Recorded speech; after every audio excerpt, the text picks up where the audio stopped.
Hey NEET warriors, welcome aboard to the final session of your NEET NCERT line by line. I hope I'm audible and visible.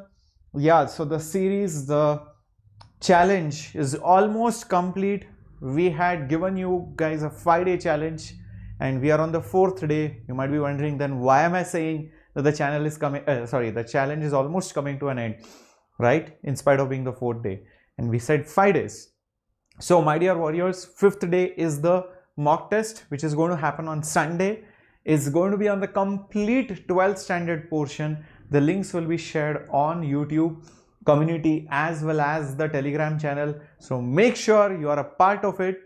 In fact, before this 5 days challenge started, we had already done 2 classes of NCERT line by line. So if you have been a part of this challenge, you have almost revised the entire 12th standard NCERT in just a matter of 7 lectures, right? So if you have not watched them, please watch it and revise it. And yes, the complete PDF will be shared across to all of you very soon, right? So let's begin with the lecture with your captain Shreyas, your physics master teacher. And yeah, do not forget to smash that like button, show your love and support, and also subscribe to the channel. Samira, Krishna, Preeti, Krishnan, welcome. Devyansh, welcome. Nirika, welcome. Manish, good evening. Sanvi, good evening. Malakodi, happy evening to all of you. Nice to see all of you back over here. So let's begin with the lecture, starting off with the first question, filling the blanks. So these questions are from your entire modern physics semiconductors logic gates unit, which has high weightage not just in boards but also in your NEET examination. So these are basically NCERT based questions which will be very helpful for all of you. Even if you have not studied those chapters, I still feel you should do it. And by the way, we had completed the entire modern physics on our channel itself in the Super 6 series. So watch it if you have not done that yet. Okay, the energy of a photon is calculated as where h is and f is the frequency. In terms of h and f, obviously E is equal to hf. Good evening, Rika. Hello, Priya. Hello, Janani. Yep. Planck's constant, and the value of the Planck's constant, my dear warriors, was the value of the Planck's constant 6 point. Okay, the value of the Planck's constant 6.6 into 10 to the power minus 34, and you write E is equal to hf. You can also write it as E is equal to hc by lambda. But if you don't want to do calculations, then you can write it as the energy is 1240 by lambda, but this is in nanometers, and the energy that you get is in electron volt. If you put 1240 and lambda in nanometers, then you will get it in electron volt. And if you write it as 124, one more zero, then the lambda must be in Armstrong. Then also you will get the energy in electron volt. So that is something which you should be aware of specifically with regards to calculation. In a PN junction diode, P side is doped with a material that creates dash while the N side creates dash. P is basically something like positive but not exactly positive. N is associated with negative. And what is positive? Proton. What is negative? Electron. So a N type creates negative charge carriers. The charge which is carried is due to mainly electrons, whereas in the P side, the holes, which are the deficiencies of electrons, where an electron is absent in that bond, there you create a vacancy. The vacancy is called as a hole, which you can call it as positive. That creates your charge carriers in P type. Very good. The minimum energy required to remove an electron from the surface of a metal, the minimum energy required to remove an electron from the surface of a metal, what do you think it is called as, my dear warriors? Yes, it is going to be called as the work function.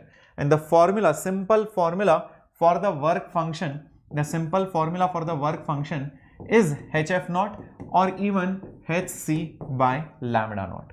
Both are equivalent formulas for work function. The minimum energy required to pluck out an electron, it depends on the material, it depends on the surface. Keep that in mind. Moving on, A semiconductor device that emits light when current flows through it is known as dash and is operated in dash bias. Is known as dash. A semiconductor that emits light when current flows through it is known as dash, and in which bias is it operated? So the only semiconductor device that is a PN junction diode which emits light is nothing but a light emitting diode, and a light emitting diode always the current goes in the forward bias. So light emitting diode LED, and it is always in forward bias. Very good. Not any diode, LED. That will be the correct answer. The process by which a nucleus of a heavy atom splits into smaller lighter nuclei upon absorbing a neutron, which kind of process do you call it? Where the nucleus gets split into smaller nuclei when a neutron is bombarded. Well, it's a radioactive phenomena, but which kind of radioactive phenomena it is? It is a nuclear fission. Fission is breaking, fusion is adding. Fission means breaking, fusion is adding, combining together. Yes, nuclear fission. Perfect. Next one.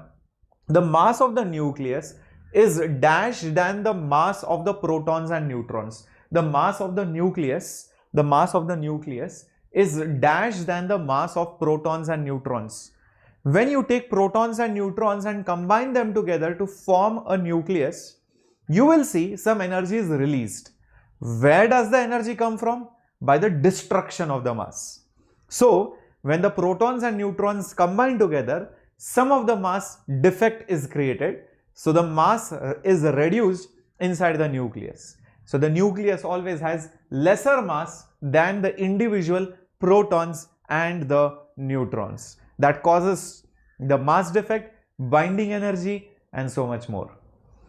The energy gap between the valence band and the conduction band in a semiconductor is typically of which order?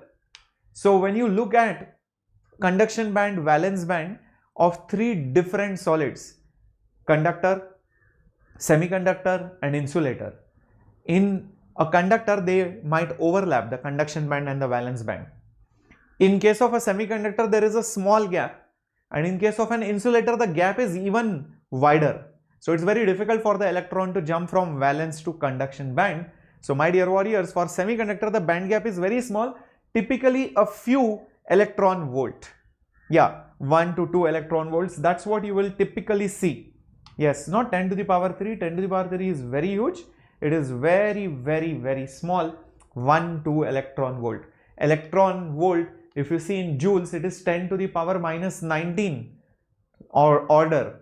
So it's a very, very small amount of energy. Very good. Keep it up. Keep answering. And I hope you guys have also called your friends into the session. If you have not yet called, call them upon, because this is the best revision that can happen, especially with regards to NCERT for all the students. Let me tell you that. Next one. Drift current is from the dash side to the dash side in the PN junction. When you talk about drift current, there are two kinds of current. One is diffusion. Diffusion current goes from the P side to the N side. So if you have P-N junction diode, the electrons go from N to P, so the diffusion goes from P to N. So the drift goes from N to P. The drift will go from N to P. That's how it is. Yep, from N to P. Yes, very good. P to N is diffusion. So remember this, how to if you get confused in the exam, how do we remember it? Let me tell you a very easy way. Imagine this is, okay, just imagine this is the P side, this is the N side. What will happen is the electrons will jump from here to here. The electrons will jump from here to here. So this is called as diffusion. So the current is this way, because wherever negative charges go, opposite to that the current is assumed, because current is the flow of positive charges. So this is your diffusion current. This is your diffusion current. Keep that in mind. Obviously then the next current will be the drift current. The drift current will be like this. So the drift current is exactly going to be opposite, and that happens in the barrier, potential barrier, in the depleted zone. This is how the electrons go. So that's why the current is the opposite way. In fact, there is an equilibrium which is achieved. Both these currents are equal when there is no biasing, no battery, no voltage. But the moment you connect it to a forward or reverse bias circuit, then one of the current is more than the other. That makes it forward bias or reverse bias. Is that okay? This is something which you should always remember. In the photoelectric effect, the number of electrons emitted is proportional to the dash of dash. Okay, interesting. When you talk about photoelectric effect, how many electrons are going to get knocked out depends on what? How many photons are striking. How many photons? More photons hitting the atom, more electrons being ejected out. So, what do the number of photons depend on? Obviously, it is proportional to the intensity of the light. If the light is brighter, more photons will be there. So, it should be intensity of the light which is falling on it. Yes, very good Malakodi, very good Kirth, very good Vankara. Awesome, nice. No, it's not energy, it's intensity. Intensity is the right word. Don't use the word energy. It can be misleading. The phenomenon of dash conductivity of a semiconductor with an increased temperature is due to generation of dash carriers. So when we talk about semiconductors, the conductivity will either increase or decrease or remain same. You have to figure that out. That's the first blank. When you increase the temperature. So what happens when you increase the temperature? More electrons jump into the conduction band from the valence band because of that more energy. So that is because generation of more charge carriers will be there, more electron carriers are there which are going into the conduction band, and this leads to more conduction or less resistance. So increasing conduction and you will see that reduces the resistance, and you will see that it is caused by excessive charge carriers going into the conduction band. Is that okay, my dear warriors? Very good. So this is quite opposite to resistors in your current electricity. In resistors, when you increase the temperature, the conductivity reduces. But in semiconductors, when you increase the temperature, the conductivity increases. So it's opposite behavior. By the way, your Valentine week gift is already in the your comment section or probably even in the description box. So go ahead and check out that link where you get all the links of all the sessions with their PDFs, their 10-year PYQs, their CBSE based questions, NCERT questions, year-wise, subject-wise, topic-wise questions. All in all, one single sheet has been maintained by our entire Vedantu NEET English team. So that's where you will get entire thing. You don't have to worry about playlists anymore. You don't have to worry about searching for a video anymore. Just make sure that the sheet is saved on your phone. Okay, so it's a very simple sheet. Make sure you use that sheet for your fullest of the fullest potential for your upcoming NEET examination. And let me remind you, if you are not yet registered at Vedantu, make sure you create your free account. Only when you create your free account will you be able to access the sheet. Okay, so make sure you enter the OTP and the other details. Moving ahead, the principle of the superposition is the fundamental to the dash interpretation of quantum mechanics. When we talk about the principle of superposition, what kind of interpretation do you get? Think about it, my dear students. What kind of interpretation do you get? Yes, the superposition can happen for particles. No, particles collide. The collision is only for particles. But waves, they don't collide, they interfere, they superimpose. So the principle of superposition is for wave nature, the wave interpretation of light, not the particle. Particles will have momentum, collisions and all of that. If you take a material with almost filled valence band and almost empty conduction band at room temperature, what is most likely the nature of the material? It's almost empty conduction band. Most of the valence band is filled. So that would most likely be an insulator, because if there are no electrons in the conduction band, that too at room temperature, that means it's not going to conduct electricity. It's going to take a lot of effort to push those electrons into the conduction band. So yes, it is going to be an insulator. Very good. A semiconductor it's not okay, it's 0 Kelvin. Somebody's like, sir, okay, what is semiconductor when it is okay behaves like? Semiconductor at 0 Kelvin, that's the lowest possible temperature, will behave like what? Well, if you go to 0 Kelvin, it's very cold. At least at room temperature, those few electrons which have lot of energy jump into the conduction band. But at 0 Kelvin, even those electrons are not able to make that jump by using the thermal energy. So when there is no thermal energy, the electrons can't jump. All the electrons are in the valence band, nothing is there in the conduction band, so it will end up behaving like again an insulator. Yes, so this was asked, by the way. Most of these questions, whatever I am telling you, they have been asked in one or more ways in your NEET previous year papers. A diode configured to operate in the breakdown region to stabilize the voltage is known as a diode which is made to operate in the breakdown region. What do you call such a diode? What do you call such a diode? Breakdown region. In the reverse bias you get the breakdown voltage, where the voltage remains same irrespective of the current through it. So the voltage does not change, it acts like a voltage stabilizer. That is basically your Zener diode. Yes, it is your Zener diode. Very good. Some of you are very quick about this. Next one. Dash rays of electromagnetic spectrum are produced in, which kind of rays of electromagnetic spectrum are produced in a nuclear reaction?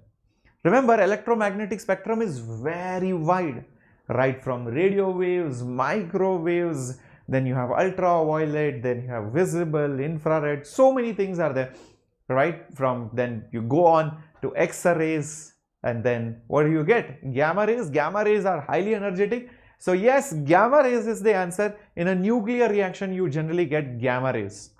In atomic reactions, or atomic transitions, sorry, you will generally get which kind of rays? Ultraviolet, infrared, and visible spectrum. So that is what you will get. And some heavy elements, they end up producing X-rays also in atomic, transitions.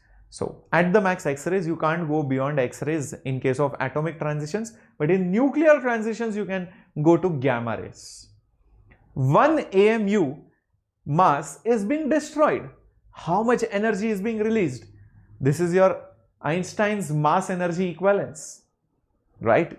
So if you take one atomic mass, which is 1/12 the weight of the carbon-12 isotope, you destroy it, you will see tremendous amount of energy is released, and that energy is 931. Yes, very good. 931 mega electron volt. Many of you remember this.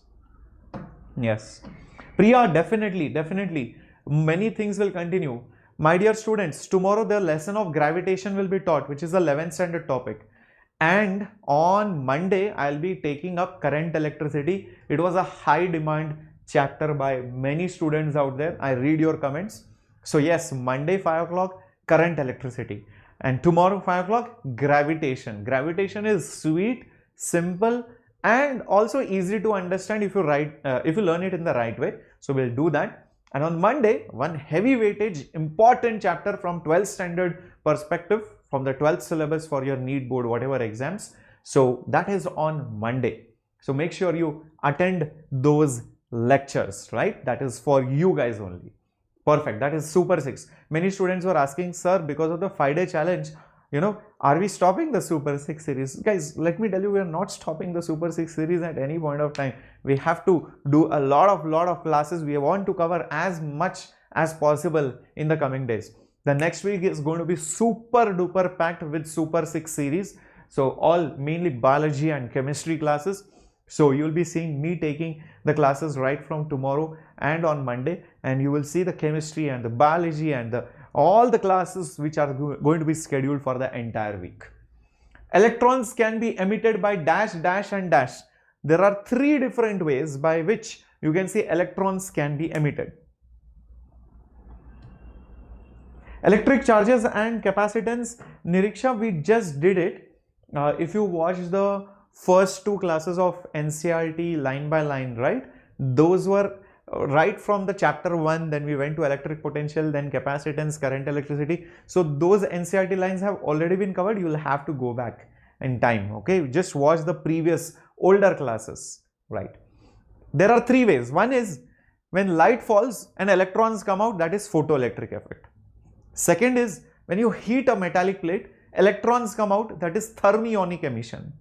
The third one is when you make a very strong electric field by creating a large voltage difference. So that electric field pulls out the electron from the metallic surface. That is called as an electrical breakdown or electrical discharge or field emission. So thermionic, field and photoelectric. These are the three ways.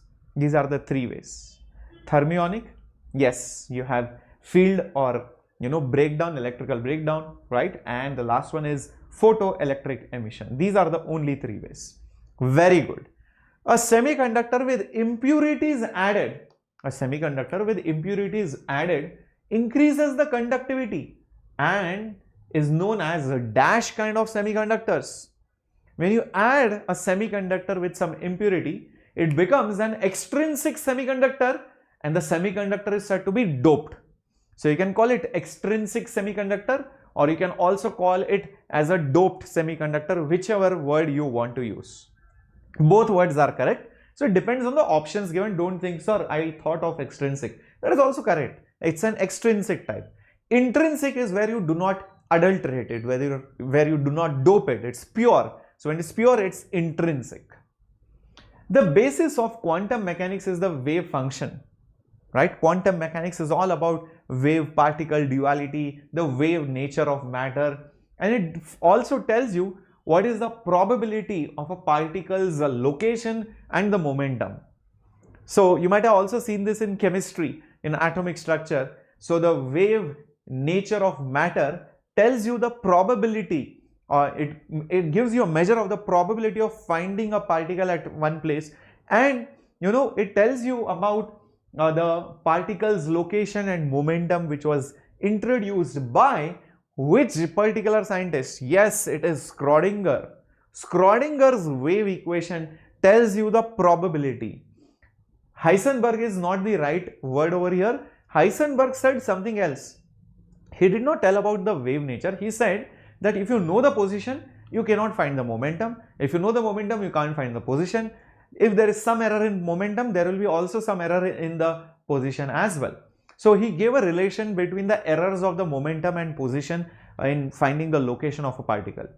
And the wave nature of these probabilities was formulated by none other than Schrödinger's dirty looking equation. It's a big looking equation. You don't have it, thankfully, but yeah. In a semiconductor, the dash is the energy range in which the electrons can move very freely and they also contribute to the electrical conductivity. Think about it. Think about it. Yes, come on my dear warriors. What do you think is the answer for this? In a semiconductor, the dash is the energy range in which the electrons, well, in valence band, the electrons can't move so much freely. It's the conduction band which allows the free motion of the electrons. So when you connect a battery, immediately the electrons start to move and you see electricity being conducted in that particular solid. So yes, it's the conduction band. The name only tells you conduction band is the range of those energies where the electrons are relatively free to move. The relation between intrinsic and extrinsic charge concentration in a semiconductor is given by, it's a very, very, very, very interesting one. Anamika, Deepak, definitely. How about we do that, very soon, maybe just after the boards. Let's do those MCQ practice, everything. Yep. But our first target is to complete as much as possible in the Super 6 series. As much as possible in the Super 6 series. But I want that commitment from you that yes sir, we will be also attending the Super 6 series. Right? Okay, what is the answer for this? Perfect. NHNE is equal to Ni square. What is NH? NH is the number of holes per unit volume. What is Ne? The number of electrons per unit volume. What is Ni? It's the charge carrier concentration in an intrinsic semiconductor. This is in a extrinsic, the left hand side. Right hand side is for intrinsic. That's why the alphabet I and square of it. So NHNE is equal to Ni square. That's the relationship between them. Keep that in mind. Okay. Many questions are asked even previously on that. The type of the semiconductor material that has been created by adding a trivalent impurity to a pure semiconductor. So when you have a pentavalent, that extra electron is that extra charge carrier, negative charge carrier, which makes it N type. When you have a trivalent, there is one deficient electron, that creates a vacancy, and that vacancy is a hole, so it is a p type of semiconductor. Yes, very good, very good, very good. Moving on to the next one coming up on your screen. What do you think is the charge of a p type of a semiconductor? If you take a p type extrinsic semiconductor, what do you think is the charge on that p type of semiconductor? A lot of people I know, they say, sir, it's a p type semiconductor, there is less electrons, so obviously it will be positively charged. That is what is also taught in many schools and coachings. It's very funny. Actually, it is going to be neutral. It's going to be neutral. It's going to be zero. See, do not forget, when you add a trivalent impurity, yes, there is one less electron in the orbits. So you might think, yes, it is positively charged. But no, think closely, you will understand why it is not positively charged or any other charge. Because there is also one less positive charge in the nucleus. So you are changing the element. You are changing the element. So if there is one less electron, there is also one less proton in the nucleus. It balances up, and that's why it is neutral. So even an n-type semiconductor is neutral. So never get that question wrong. Next one. The spontaneous emission of radiation from the nucleus of an unstable atom is known as, if you take the nucleus and spontaneously it is coming out, spontaneously a lot of radiation is coming out from that nucleus, and the nucleus is very unstable, it does not like to be the way it is, it breaks apart, it splits, etc. That emission, that process, what do you call it? Yes, it is called as radioactivity. Radioactivity. Very good. Yes, very good. Excellent. Moving on, by the way, radioactivity law has been deleted from the NEET syllabus, so you can relax on that point. The charge on the p side in an unbiased p-n junction. This is a slightly different question. Read it carefully. It's slightly different from just the p type of semiconductor. This is a p-n junction diode, and in the p-n junction diode, what is the charge on the p type of semiconductor? Immediately when you see the word p, you will think, oh, it is positive, but you know it is not positive, it is neutral. But that is when it is isolated. When it is in a junction, then what will happen? The holes in the p and the electrons in the n, they will love each other. It's like Pandus and Champas. So you will see the electrons will immediately jump from the n side to the p side. The electrons will immediately jump from the n side to the p side, and those holes get filled up. So in this process, initially both were neutral, 0, 0 charge. Because the electrons jump, so the n side will become positive and the p side will have more electrons, so it will become negatively charged. So p side becomes negatively charged. That is the answer. It is quite non-intuitive because many students end up getting negative marks also for this.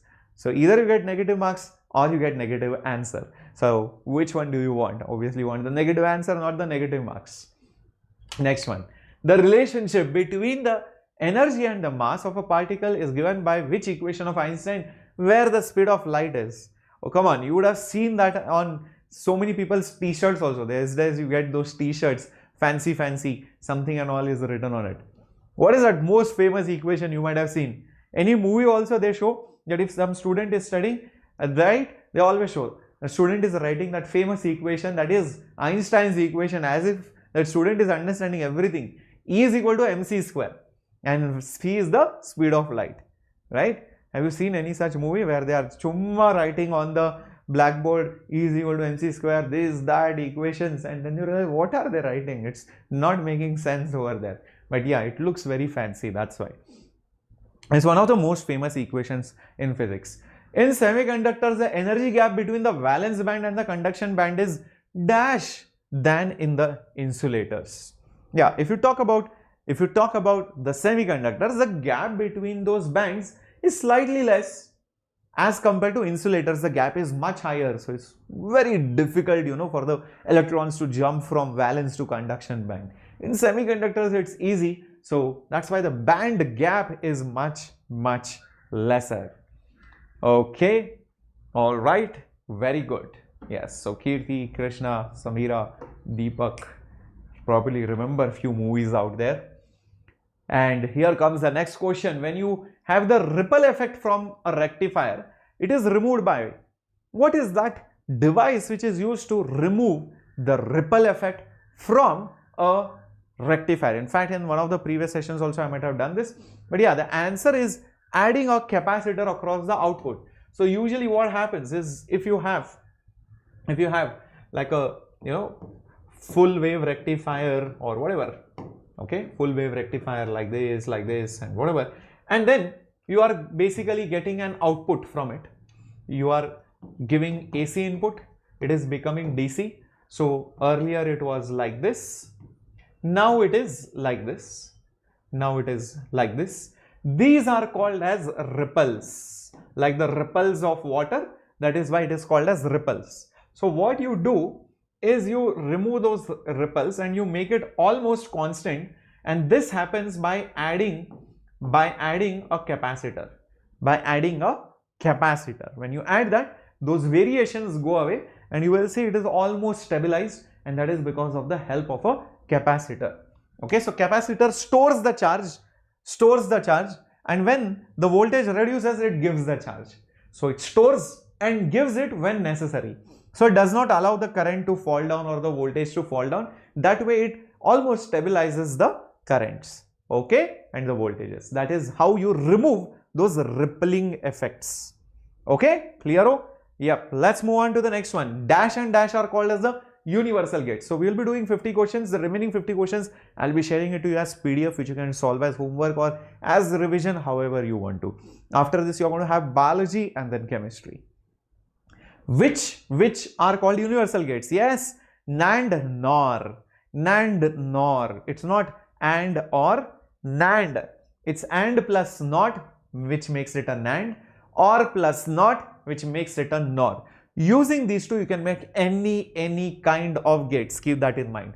Anything. OR you can make, XOR you can make, NOT you can make, OR you can make, anything. The mass defect of a nucleus refers to the difference between the mass of the dash and the dash. So when we say mass defect, there is a defect in the mass. Whose difference is it? Obviously, the mass of the products and the reactants. So when we talk about nucleus, it's the product is the nucleus and the reactants are the individual protons and the neutrons. So it's the difference between the mass of the nucleus and the sum of the masses of the protons and neutrons together. Exactly. Very good. Keep it up. Let's move to the next one. When the inputs of a NAND gate are shorted, you take a NAND gate and you short its inputs. Meaning something like this. This is your NAND gate. You take the inputs and you short it. So if you give 0 here, this both will be 0. 0 and 0 is 0. The NOT of it will be 1. Similarly, if you give 1, then both of them will be 1. 1 and 1 is 1. The NOT of it is 0. So 0 gives 1, 1 gives 0. It makes it inverted. So it should be a NOT gate. It should be a NOT gate. In fact, even if the question said when the inputs of a NOR gate are shorted, then which gate it is? The answer is still going to be a NOT gate. So whether you use a NOR gate or a NAND gate, you short the inputs. That means you connect both the inputs together. That is the meaning of shorting. You connecting two wires together. Then the behavior is like a NOT gate. Lyman series is in the dash electromagnetic spectrum. Which electromagnetic spectrum do you think? Is the Lyman series going to be in? Come on. Yes, it's going to be in the, which one? Ultraviolet. Very good. Yes, awesomeness. Yes, I have explained that in the logic gates class too. Very good. Perfect. Okay, you should know which rays are in which spectrum, which series, everything. These kind of questions can come in NEET. You must know this. These are direct from NCERT. You can't afford to lose even a mark in NEET. It will cost you a lot of ranks. Okay. The gate which gives high input only when both the inputs are opposite. That means 0, 0 will give you low or 0. 1, 1 will also give you 0. 0, 1 or 1, 0 gives you high. This is not OR gate. This is not AND gate. This is only one kind of gate, and that is XOR gate. Exactly. XOR. So XOR is exclusively OR. XOR is exclusively OR. The truth table looks like this. The truth table looks like this. The output here is 0 and here is 0. Only when one of them is different than the other, the output is 1. So 0, 1 and 1, 0 gives you 1. 1, 1, 0, 0 will give you 0. So that's a XOR gate. Keep that in mind. And the symbol for that, my dear warriors, is this. The symbol for that is this. Okay. Very rarely they ask these questions, but these are some things which I feel I push you guys till the extreme limits so that you remember it. Okay. So that's like a OR with extra curved line. That is XOR. The depletion region in a PN junction diode is characterized by the lack of dash dash dash. When you have a PN junction diode, you have a depletion zone where, you know, it's like no man's land. There is a potential barrier. It's going to have lack of what? The mobile charge carriers. Yes, mobile charge carriers. Yes, that's the answer. Very good. Moving on to the next one. The difference between successive angular momentums in the Bohr's model of atom. What is the difference between one to the next angular momentums of the orbits? Remember, the formula was nh by 2 pi. So first orbit will be n is 1, so h by 2 pi. Next will be 2h by 2 pi. Next will be 3h by 2 pi. Every time one h by 2 pi comes, so hence the answer will be h by 2 pi. This n should not have come. I'll delete it later on. Yes, don't worry. This should be just h by 2 pi. That is the answer. Okay. So h by 2 pi is the answer. Moving on.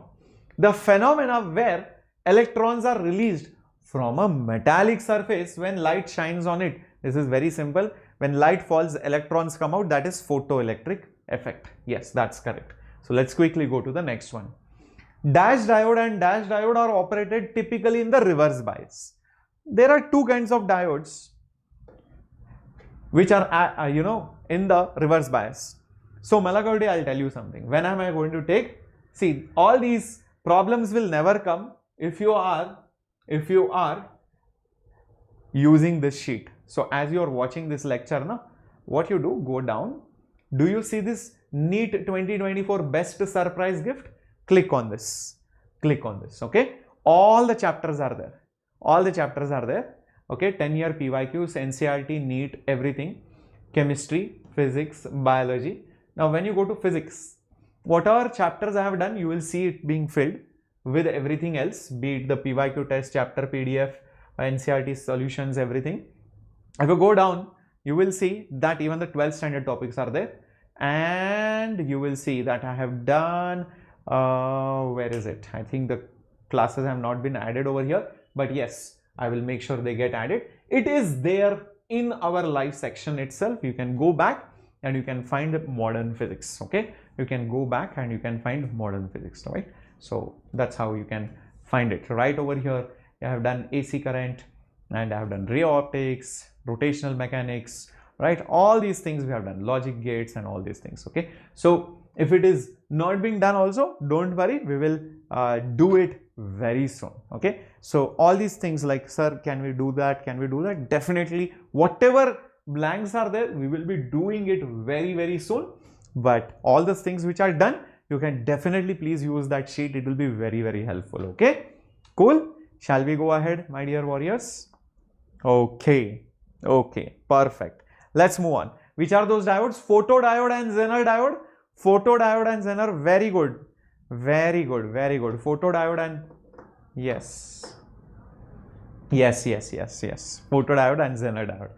The density of all the nucleus is, don't worry Priya, that's why there is something amazing which is going to come up in the next 2 days also. And Super 6 series, let me tell you, almost 40% syllabus is done. We'll do the remaining syllabus also in the days to come.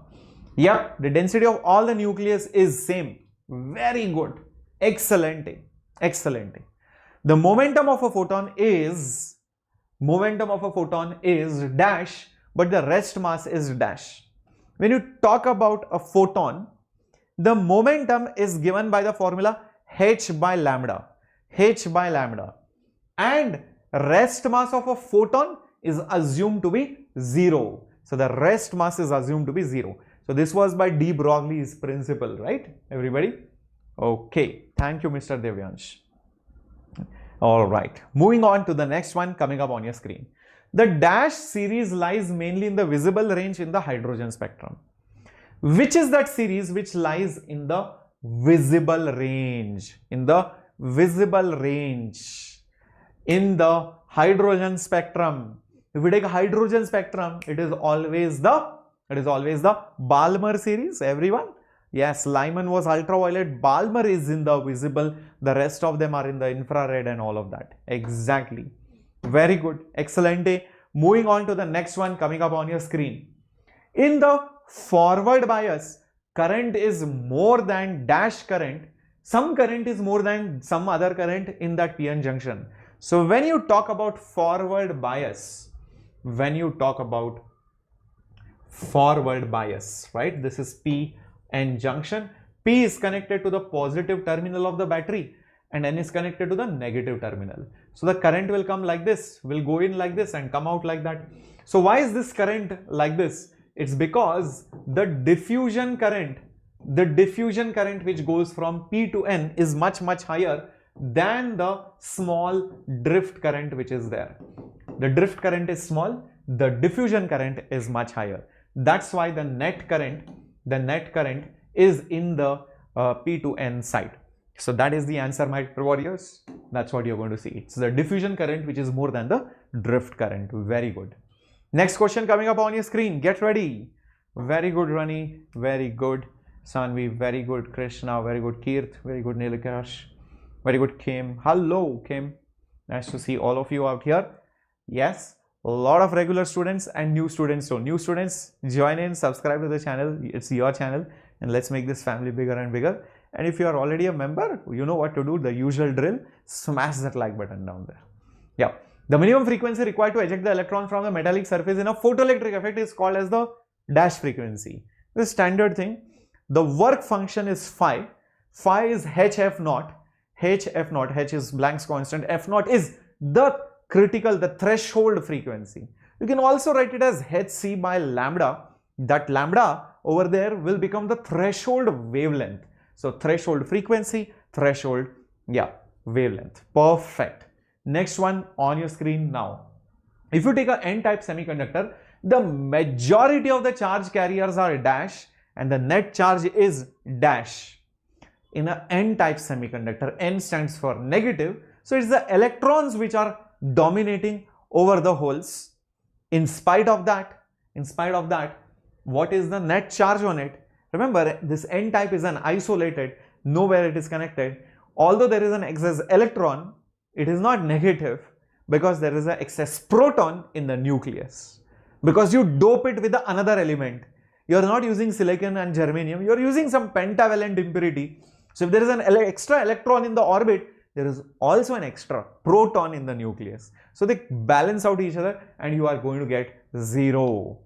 Are you understanding this, my dear warriors? Everybody? Great, great, great, great. Okay, let's move on. The slope of the stopping potential versus incident frequency of the photoelectric effect is, if you talk about the slope of the stopping potential versus the incident frequency in the photoelectric effect, this is a very famous graph. If you know the graph, that's it. Sanya, chemistry will also happen after bio. Don't worry. Everything is going to be conducted on this channel. Definitely. Yep. What is that slope going to be? It's constant. Irrespective of the metal that you use, it's constant and it is h by E. No, it's not h. It is not h. It is h by E. In fact, the graph looks something like this. If you remember, this is your stopping potential. This is your frequency.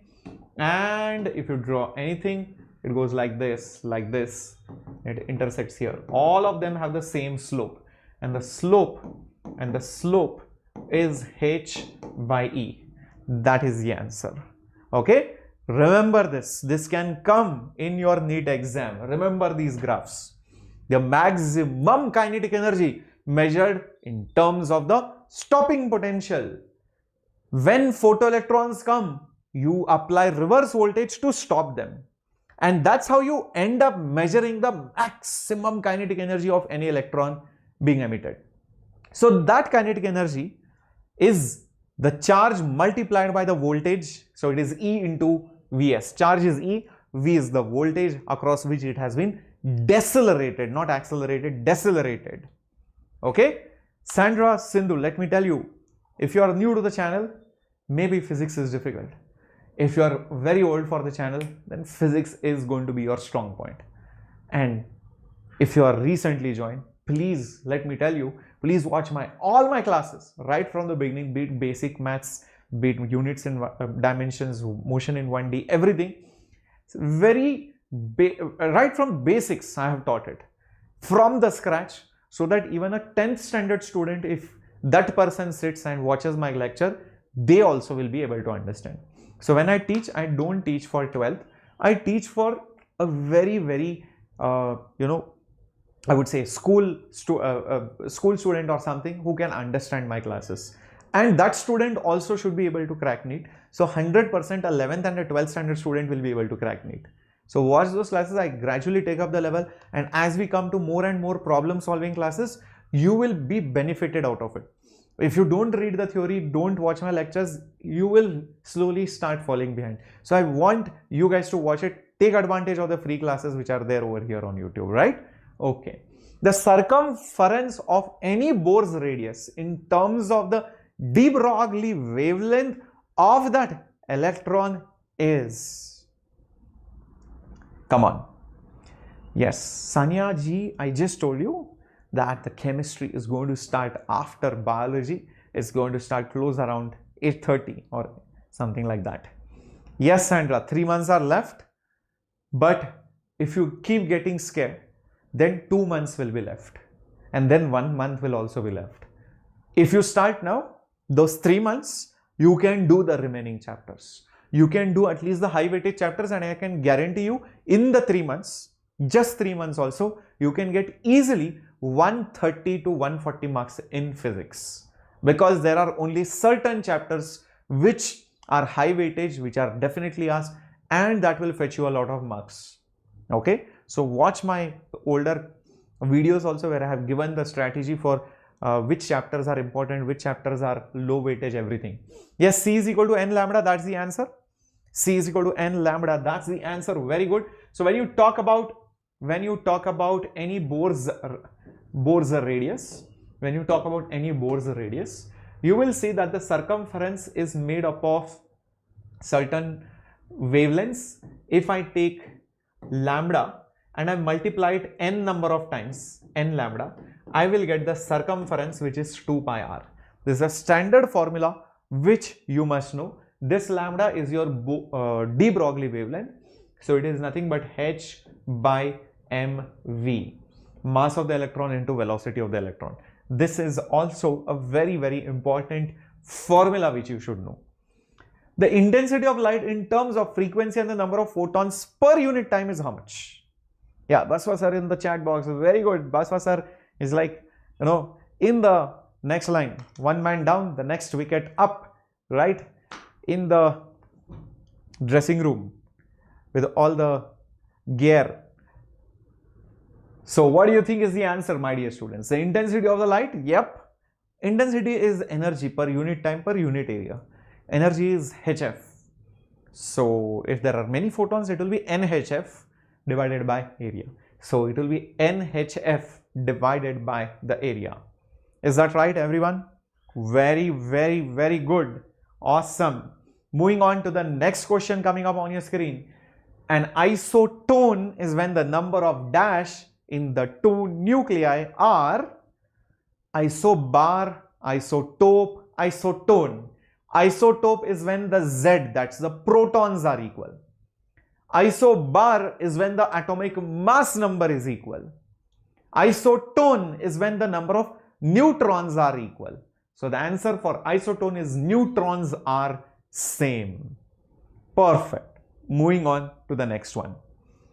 The dash is a measure of the stability of the nucleus. When you talk about the stability of a nucleus, whether this nucleus is stable, radioactive, unstable, more stable than this. What is that one quantity that you look forward to? That quantity is not binding energy. There is a beautiful graph. It's binding energy per nucleon. Binding energy per nucleon. That is what you look forward to. And you must remember that the graph looks something like this. Something like this. It goes up and goes down like this. And somewhere close to iron is where the graph peaks. So this is the most stable. These are less stable. They break and form by fission. They go to the lower side. These elements fuse and they go to the higher side over here. So that's how it is. A particle can travel at dash speed but has dash. Whereas if you compare it with an electromagnetic wave, it travels at dash speed but it has no dash. This has this does not have that. The other one does not have it but has this. So what are those quantities that we are referring to? What is that parameter that we are talking about in these four filling the blanks? Yes, binding energy per nucleon, correcto. Many of you got it. Yes, be ready anytime now. The biology section is going to start. Okay, Gopika ma'am and Baswa sir, both of them amazing bio teachers are going to come ahead and they are going to take some amazing bio filling the blanks right for all of you. So be ready, my dear students. Call in all your friends, and after that, yes, you're going to have Diksha ma'am too for chemistry.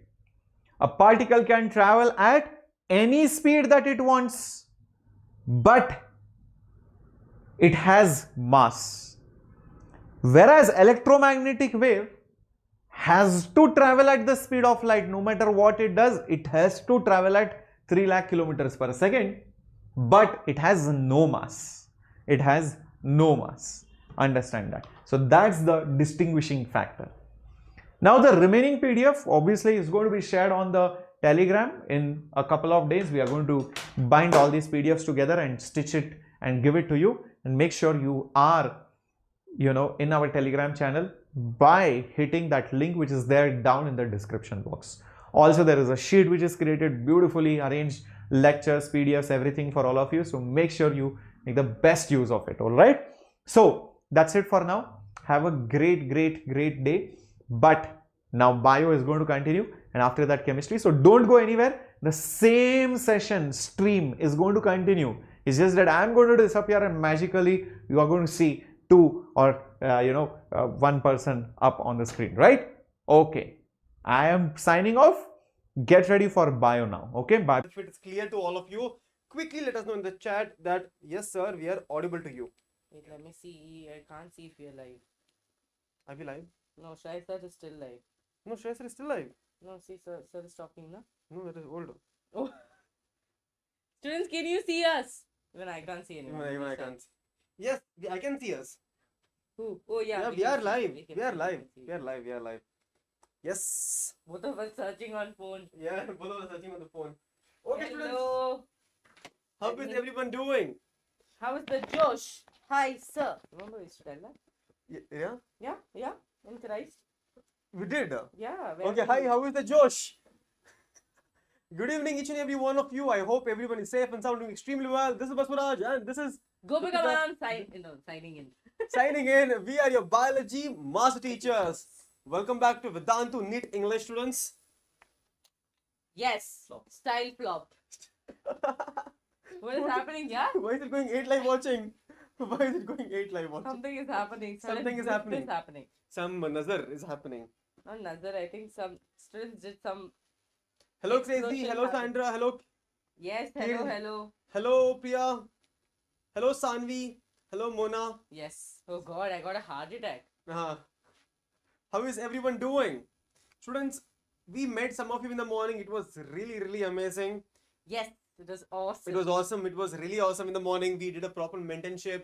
We spoke to some of you, we listened to your doubts and what are the problems you're facing, and hopefully in some way we were helpful. If not, we will improve ourselves in the next time. Yes. And we'll give you better solutions next time. Yes.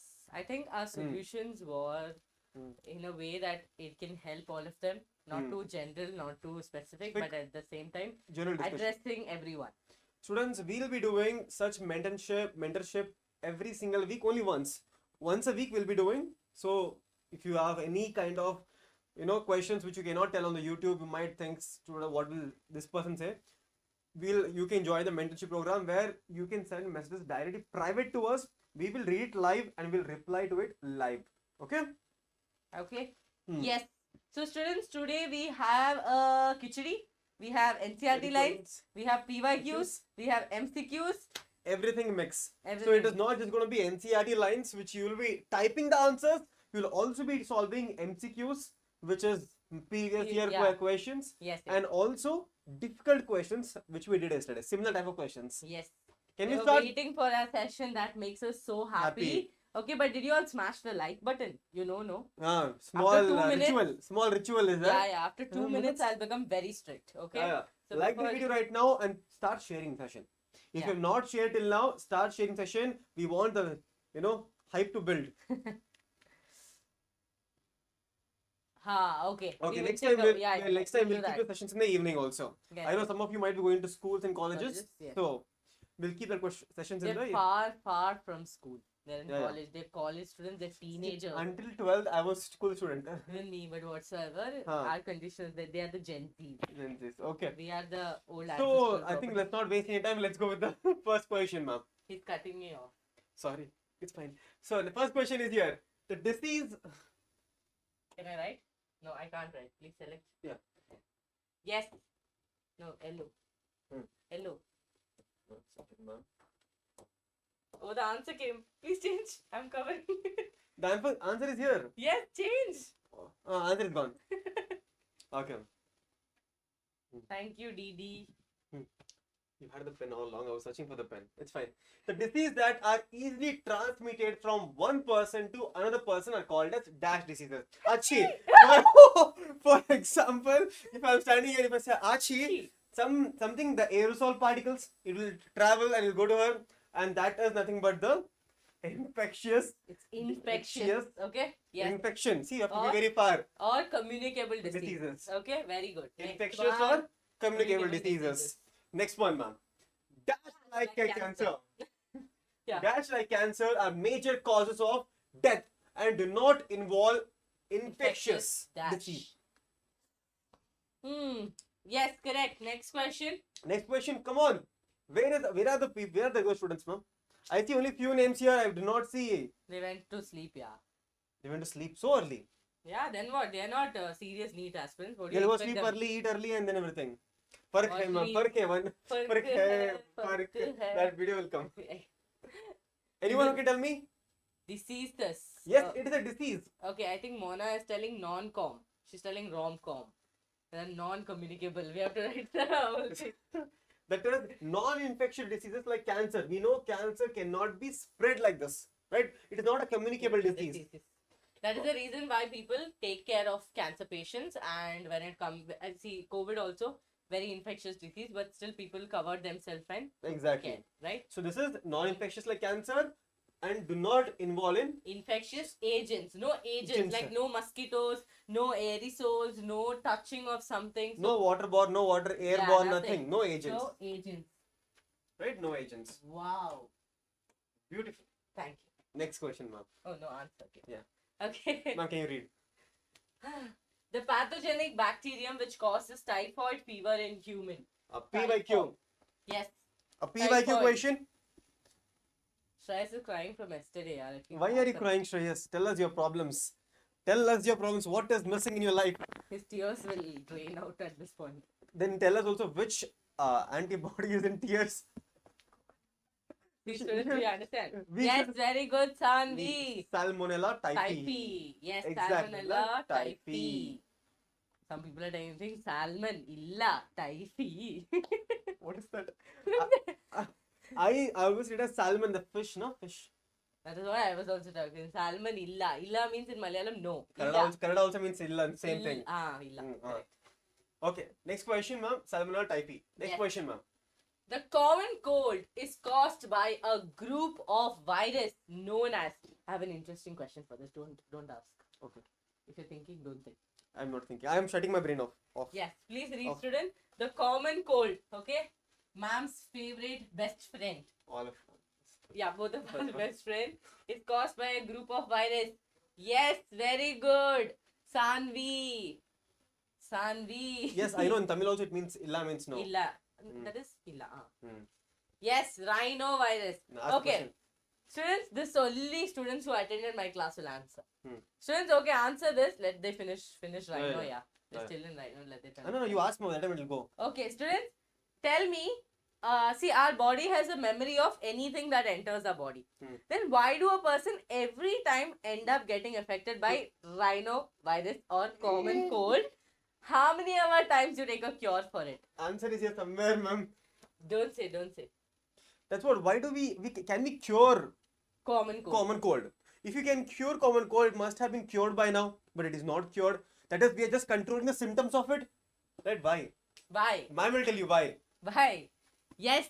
One thing, very correct, Sanvi, because they have many Many strains. strains. They do not repeat the strain. See, now COVID, I think JN1 was the strain that came and people were like, vaccine will not help you. Yeah. Even the booster dose will not help you is mainly because COVID came in another variant. If today Baswar sir comes like this and tomorrow he gets ready like Shah Rukh Khan and Like comes, I'll wear new jacket and come, you'll not be able to recognize me. Right? A you new wearing jacket. is not like that. He changes his character and he is very rude to me. No, very sweet to me. Where have been rude to you? Now you're rude. If you become like that, I have a variant. If you become very sweet, Students I will don't get think shocked. I am rude. Oh. That is the complete opposite. How me will and they rude know? are like oxymoron. You cannot put them. Very good because of many strains and it's also And because of the it's a virus. virus, right? Virus keep on Yeah, they have the ability. mutation. Like they keep on mutating. The capsid layer keeps on changing, right? Yes. Next question, ma'am. Can you read? You're just making me do work again. No, Okay, it- this is that. it's a repeat question. Okay, please change. Malaria is caused by the protozoan genus dash. Students, did you see that?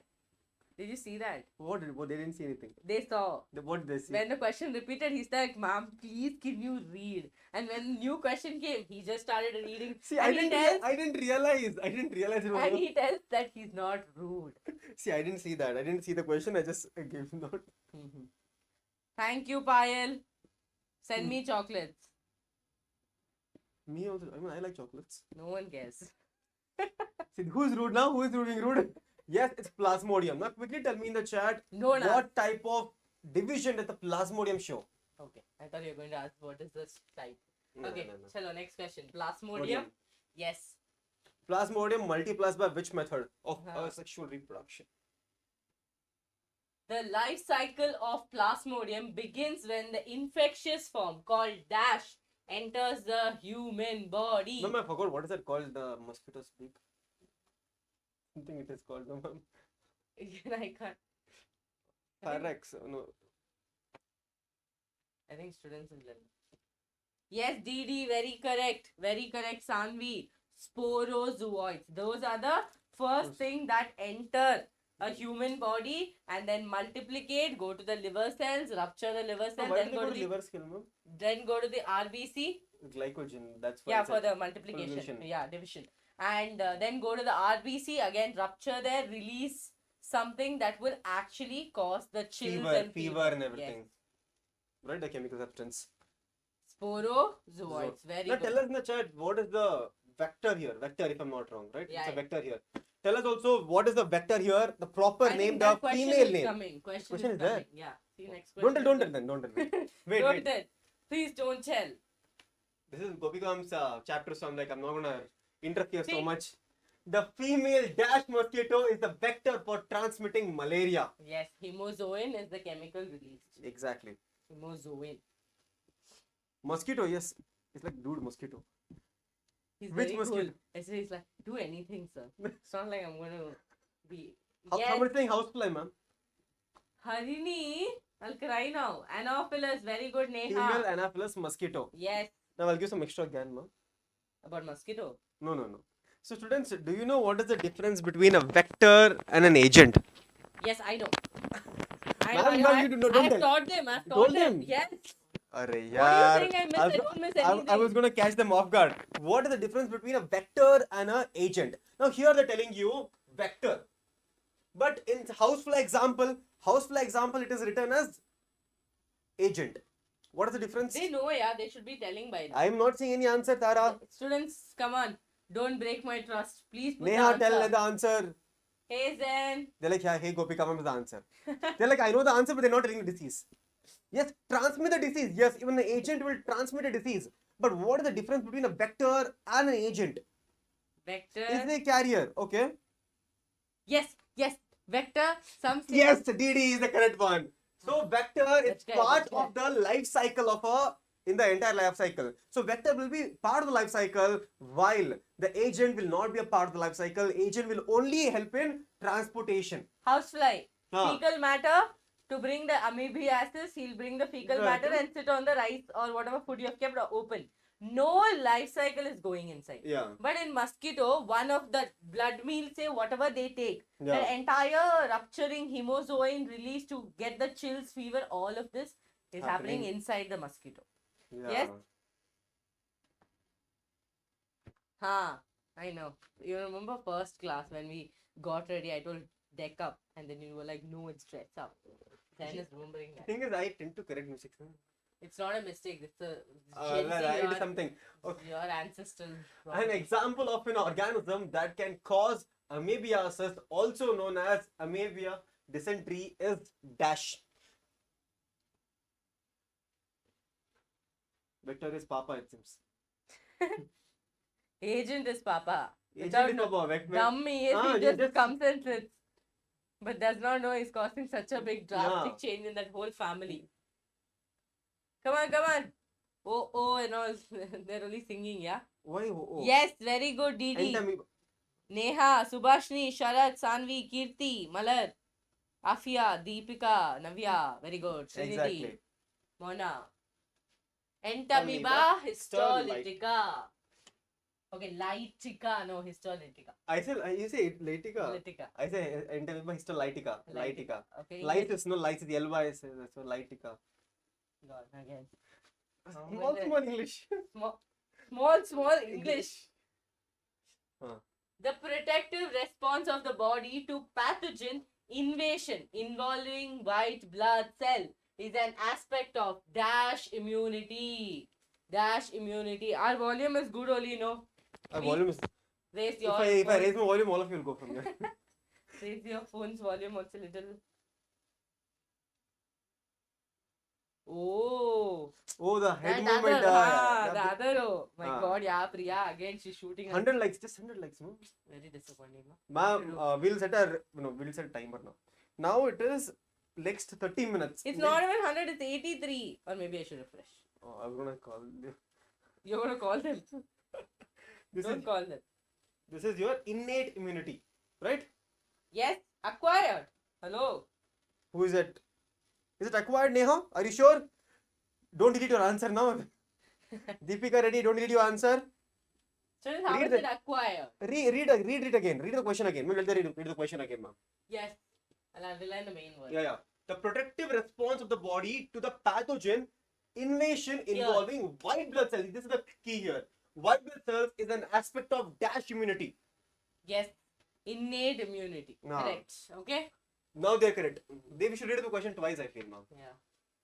The yellowish fluid secreted by the mother during the initial stage of lactation that protects the newborn infant is called as dash, And also Tell me the antibody.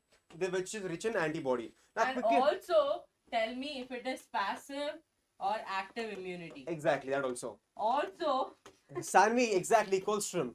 don't Now, say They wait. told, I saw the answer, ma'am. Okay, give 3 MCQs, huh? 3 And MCQs. also tell me if it is natural or artificial. No, that also. Quickly, we need quick answers. Rapid fire. Should come like this. Answer should come like this. Come on. IgA, exactly IgA.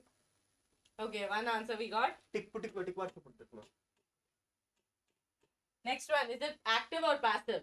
Very good, passive. Passive immunity. Wow, they remember. They remember, they are good students, ma'am. JK is also here. I'm a good teacher. Teacher. Okay. Natural, artificial, natural. Very good. Passive, natural. That means the mother is making naturally, no artificial, antigen is injected into her True, true. body to make this antibody. Very good. Very good. Proud of you. Hmm. And Thumbs the up. answers also are coming very fast. We need quick answers, ma'am. Rapid answers and we'll go. We'll finish faster. Yes. Next question, ma'am. In the human immune response, proteins that fight pathogens are called as. Who is the fighter? Who is the Fighter fighter? movie. Fighter movie. Do you see? Yeah, ma'am? the song is there.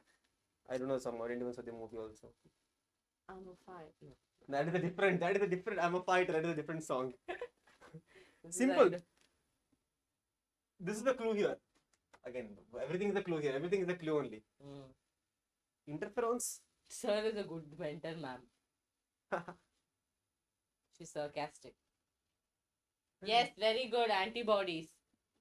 She is sarcastic. No. I don't know what is sarcasm.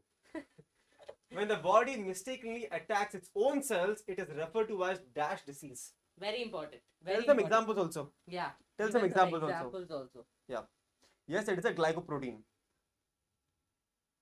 In ABO blood grouping, you learn no glycoprotein. That their antigen also is a glycoprotein. I told them glycoprotein. What is glycoprotein?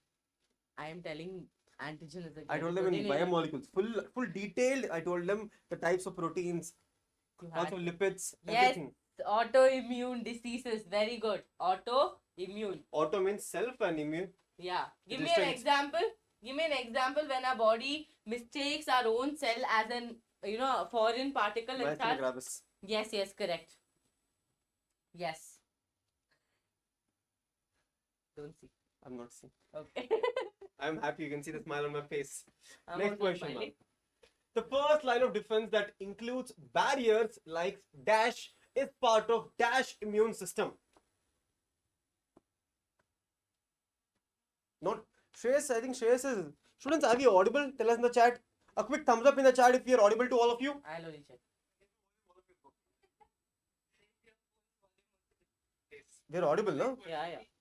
Hmm. Please keep full volume. More than this, can we increase the height? I don't know, ma'am. We cannot, I guess. It's not too. We should be holding it another victim too much. Yeah. We'll keep moving around with that. Should we keep it in this chair? I think more above. Yes? But the chair will be visible, I feel. Yeah. Wait, I'll think on that. 1 second. We'll Sunil. come late on. We'll come late. Little bit, it's fine. I think we'll hold the mic otherwise from here. No, yes, it's audible, no? Even for me, it's audible, yeah. Students, please. The first line of defense that includes barriers like skin as part of dash immunity. First, I told you one answer. Skin, mucosa, membrane, everything. What type of immunity? How? Students, it's a type of barrier. Physical barrier, but physical barrier comes under what? Immunity. Don't get it Innate. confused. Didi told answer, ma'am. I told. Who? Didi. Yes. Yes, very good. Innate immunity. Nice. Next Yeah. question, ma'am. Name the secondary lymphoid organs. Okay? We need the list. Students, don't get confused with immunity and barriers. Yeah. Under innate immunity, 4 types of barriers come. So the question is immunity. Please focus on innate immunity. If barrier is the question, go for physical barrier. Okay? True. Yes, very good. Peyer's patch, spleen, tonsils. Okay. Lymph One more. nodes. One more. Lymph node, they told, ma'am. They didn't say. Yes, very good. Lymph node. Lymph nodes. Yes, very good. MALT is the covering. Hmm. Mucus They're layer. covering. Yes, Multi. correct. All they told, no? They told all, ma'am. Spleen, lymph nodes, tonsils, Peyer's patch. I think most of the students forget Peyer's patch. Yes! Okay, something has popped up just like that. Okay, so students, tomorrow I will be doing a fast track revision of your 12th syllabus totally for our CBSE students on the Wave platform, and the link will be shared today on Telegram. Okay, so those who wants to join and make your board preparation better, I will be putting in some questions and we will be solving the questions together. So True. see you all tomorrow at 12. Okay, it is from 12 to 2. 12 to do, no? Which chapter, ma'am? Which chapter? Chapter, I think I will. I'm thinking. Should I put 2 chapters or should I just do 1 chapter? Because Let I us want know to- in the chat which chapter you want Gopika ma'am to teach you fast track revision, and this is for the board students. So it is a class 12 chapter. Yes. Okay, please don't ask evolution students. I'll do it on YouTube. Yeah. Okay. Yes. Clear? No. That image was very old image, very old image. Okay. Okay, students, and also because this is a Valentine's week and we are not talking about anything else, but I think we should give you some gift, right? So See, you might not be giving gifts from other people. We are give you the gifts.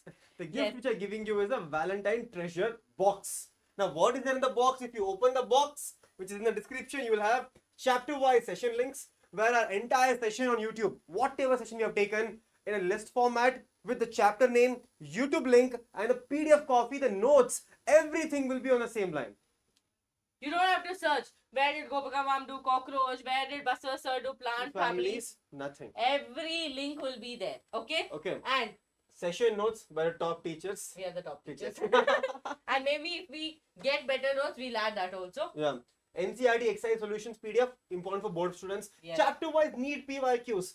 This you have been asking, right? Chapter wise NEET PYQs. So here it is. Chapter wise, every single chapter PYQs is there. Yes. Then we have chapter wise NEET PYQs. Solution also is there because they need answers in solution. Yes, Chapter wise CBSE board. Remember who do it's so important. and I then will last be. finally, which you always been giving. That is NEET previous. year. Yes.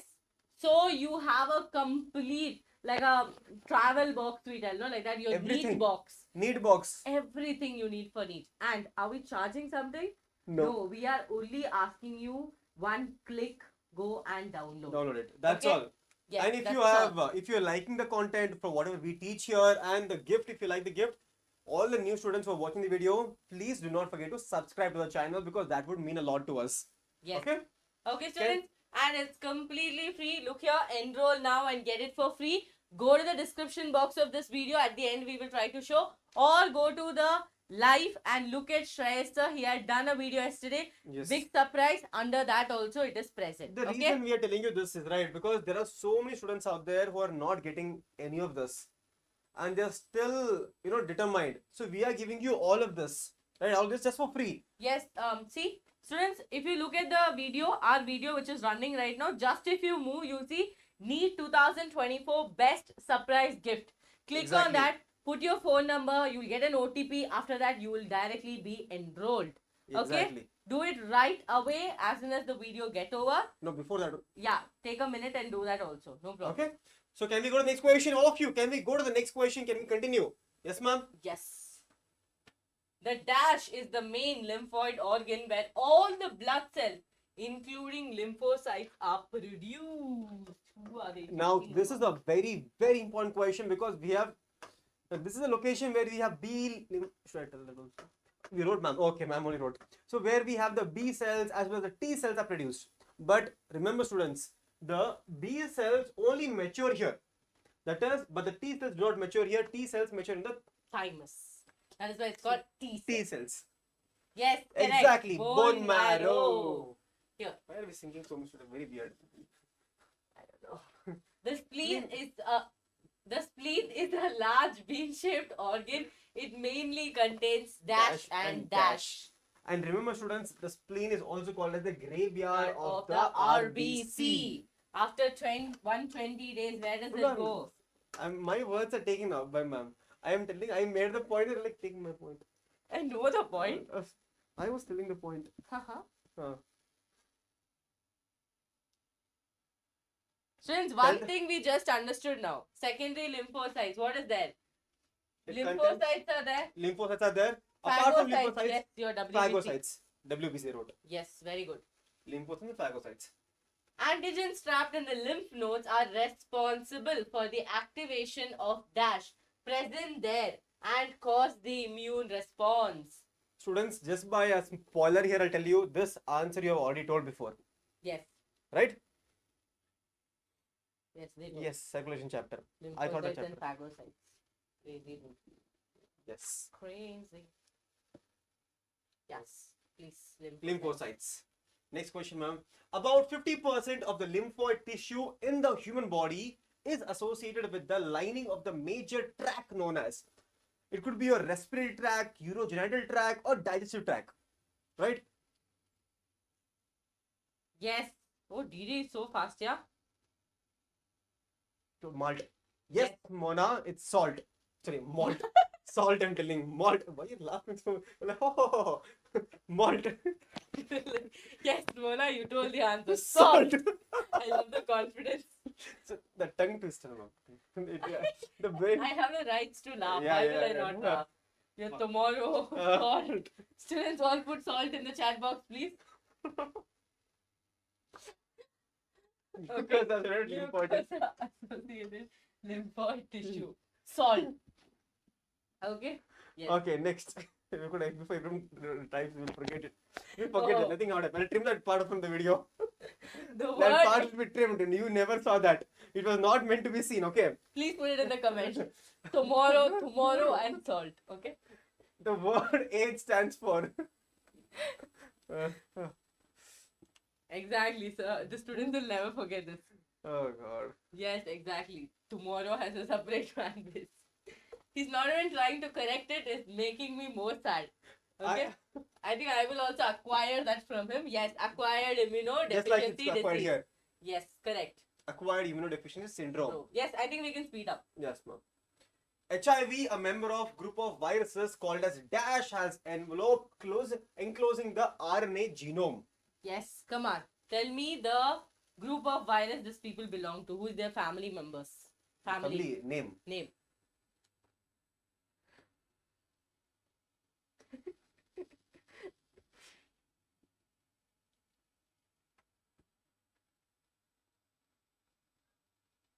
What NEET application has started?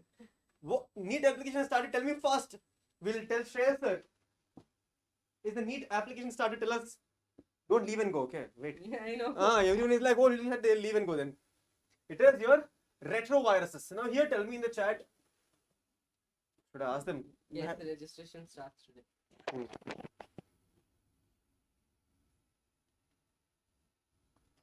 Next question.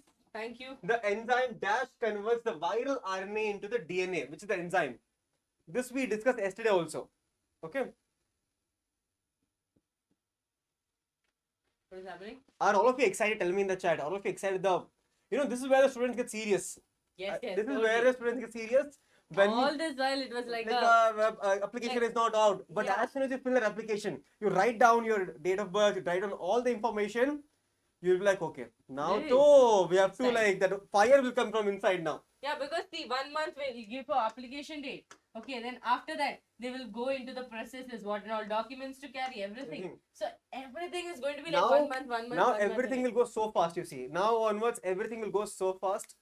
Yes, You will not even realize. transcriptase. Very good, very There's good. a lot of new students today. Yes, students, quickly subscribe to the channel. Ma'am, answer is given on the board. I did not delete. Oh, Answer is not seen, right? you can just add a shape. It will cover. It's okay. Yeah, Next one. Yeah, they're still going to see. They saw already anyway. Then change. The widely used. Change. But I'll tell the answer anyway. The widely used diagnostic test for AIDS is ELISA. Okay? Okay. Oh my god, we both are fighting. Okay, sorry, students. Next question. DASH and other non-governmental organizations, that is your NGOs, are doing a lot to educate people about AIDS. Who is the organization? Okay? Come on, tell me. It's getting hot on- It's cold. it's getting hot for me. It's cold. Yes, very good. NAC. What?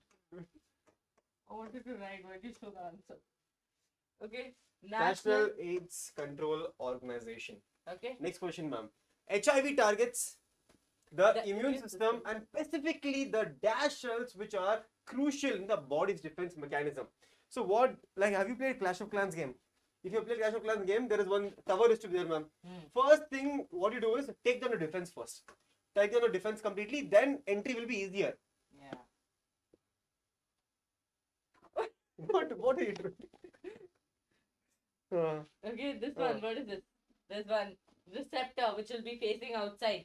The For the receptor. macrophages, dendritic cells, and T cells. Only these people have these receptors. And it will be out like this, and here the glycoprotein will come and attach. Glycoprotein 120. Yeah, yeah. Glycoprotein 120 comes and Attach. CD4.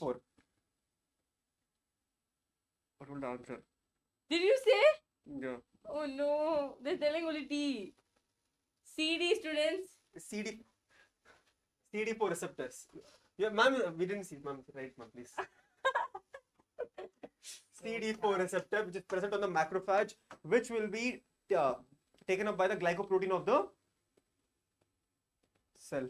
HIV G20, sorry. 120. Glycoprotein 120 will come and attach attached to there and enter, manipulate the cell, make their own proteins. That's all. Next question, ma'am.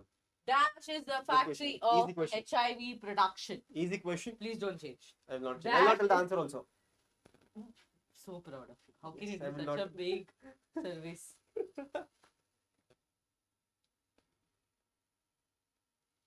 Okay. Satyam is asking something, ma'am. For I don't Ekalabya batch entrance test for students moving from class 11 to 12th, how does that exam happen? Please answer. I will answer you next class even because even I don't know. You can Very see, good. honestly, Subhashni, Rupa. if you don't know very good. something, we'll tell you. Okay. Deepika, good job. Macrophages Yes. are the factory of HIV production. Macrophages. Okay, why? Because T cells, HIV will kill the T cells and will not, like how they leave the macrophages, they will not leave the T cells. They will kill the T cells. Okay? Full movie scene. It's like a movie scene, no, ma'am? Yeah, totally. And they can make a movie on this, I feel. Yes. But you will be problematic for their pronunciation. Tumors are of two types, dash and dash. Students, this is the last session where you will see this combo Yeah. for the NCERT line by line. So it is Yeah, today is the last day, students. Today is the last day for the Then you will NCERT. see us Separate. separately. Even if the team forced me to come and work, do a Blah, video with blah, them, blah, I blah, will blah, not. blah, blah. I will not. Okay? Because of whatever I went through in this past 4 days. Yeah. Benign, they say. They know. Just kidding. Benign as well as yeah. Yes.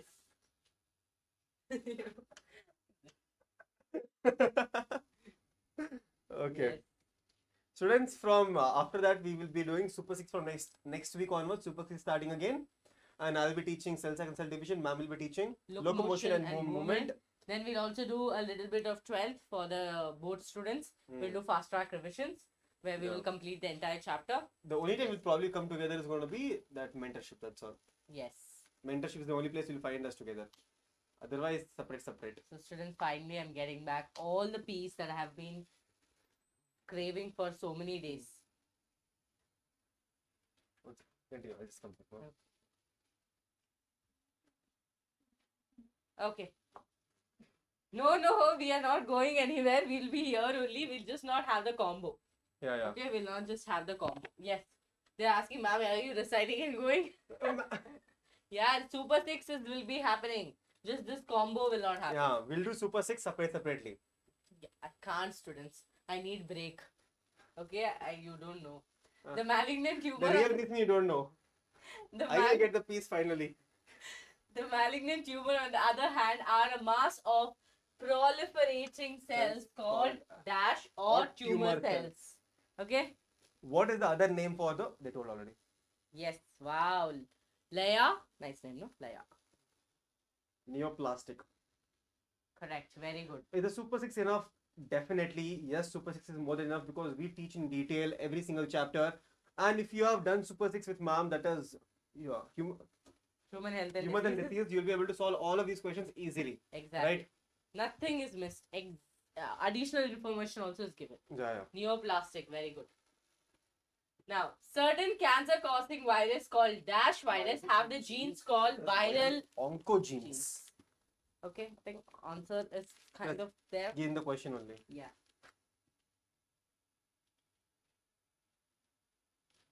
PYQ also will be separate. PYQ is going to be chapter wise, so separate. Great. One wall will be built here. Yes, Botany exactly. is separate, zoology is separate. No, Menti quiz also separate, you Yeah. see. Menti quiz will full fight. That is the prize will fight full. Yes. Onco, exactly. Onco, genes, very good. Next one. Next, you have the pen. So, you want to write? No. Several genes called dash have been identified in normal cells, which when activated under certain condition could lead to be cancerous. Which is that cell I had mentioned in the class. Student Super 6 mock test is continuously happening on Sunday. Victory mock test also is happening. 2 mock tests is happening on Sundays 9 to 12, and I think after a break 2 to 5:20, just to give you that feel of a NEET exam. Because you will be writing NEET exam in the afternoon. After eating food, you will sleep off. So to give you that also. Okay? Yes. Cellular rights. Like Okay? human rights. Exactly. Cellular oncogenes. Oncogenes. Very good. Please. Very best. Techniques like radiography, use of X-ray, CT, and DASH are very useful to detect cancers in internal organs. Yes, you can call it proto-oncogenes also. It's correct. True. Super 6, same question, I guess. No, that question hasn't moved because these people haven't put answers. Exactly, MRI. DD. Very DD good. is so quick, ma'am. DD has DD hacked channel. our questions. DD channel. Full hacky. Neha also is fast. MRI. Even Magnetic Seva, resonance imaging. Darshini, Kirti are regular students. Sandra, Shara. All of them know. Yes. Super 6 mock test syllabus. This time we didn't have, no? Oh, this time we didn't have Super 6. We didn't do any Super 6, right? This time. So I think we'll let you know in the Telegram. tomorrow we'll let you know the entire syllabus of mock test this week. Okay? So this Tomorrow. magnetic resonance imaging, I told you this is the most safest. It is expensive, but this is safe because passing X-rays and UV rays into the body is not going to help you on a long run, because every time you go and check if there is Mutation. tumors increasing or Mutation. decreasing, every time radiation is passed and it will kill your actual real cells other than the cancer cells. Okay? Yes. Patients are given substances called as biological response modifiers such as DASH, which activates their immune system and helps in destroying the tumor. I want friendships like these people have.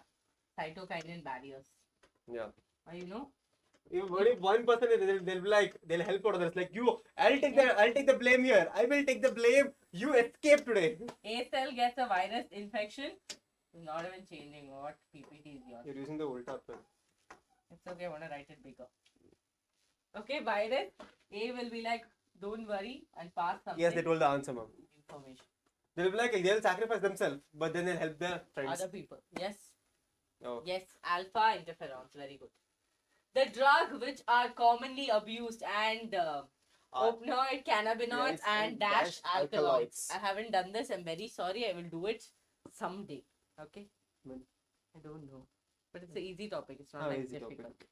Students can learn it. Okay.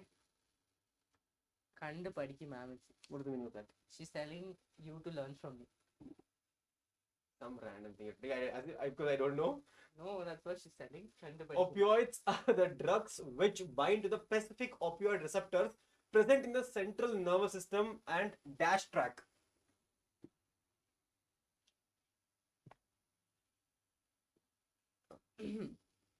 Look at the speed. I feel when the watching is going down still. It's okay. We are ending the challenge. Yeah, the challenge is ending today. The GT, gastrointestinal tract. Okay? Yes. Next question, ma'am. Yes, please. Op- This one, next one. Okay, please. No. I'll take a break. Heroin is obtained by acetylation of dash, which is extracted from the latex of the poppy plant Papaver somniferum.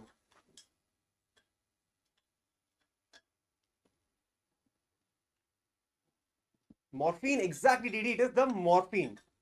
Quick answers, ma'am. Quick answers. Yes, correct.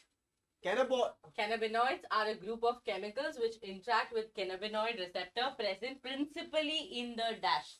Where is it principally present? Yes, answer quickly.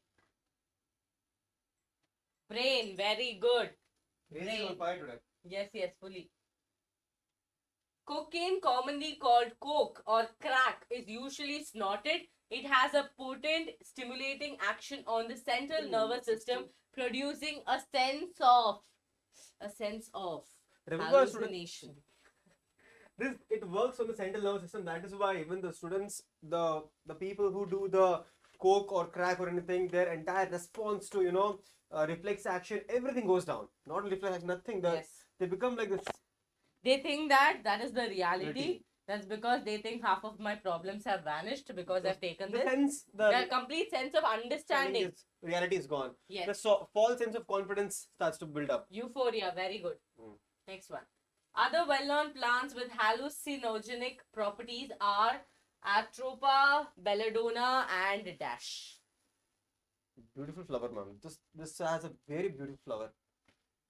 The answer here has a very beautiful flower. Oh yeah, I thought this one has a. No. Yeah, very beautiful flower. Exactly, Very Datura. good. Datura. Datura has a beautiful flower. Ma'am is not angry. Ma'am doesn't get angry easily. Oh really? Yeah. She might think, oh, from now PYQs. Okay. Students, that was the end of the NCERT line by line questions. Now, can we start? Can we start with the PYQs now? Can we start the PYQs? Can we see some Josh in the chat? Can you like the video right now?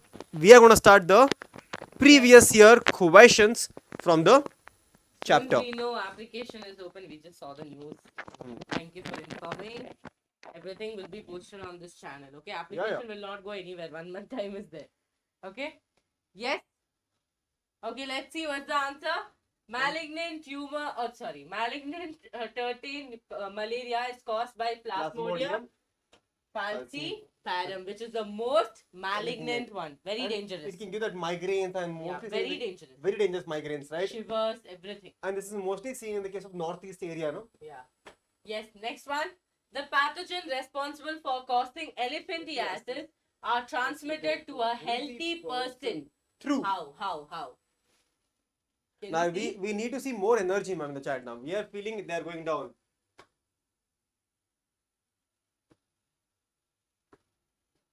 Yes, am I blocking them? No, right? No, I don't think so, ma'am.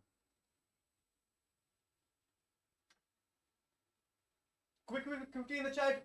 Is it 2? Is it 3? Is it 2? Or is it 4? Yes, go for it. Very good. Female. No, what is this? Yeah, pathogens cause female mosquito vector. Oh.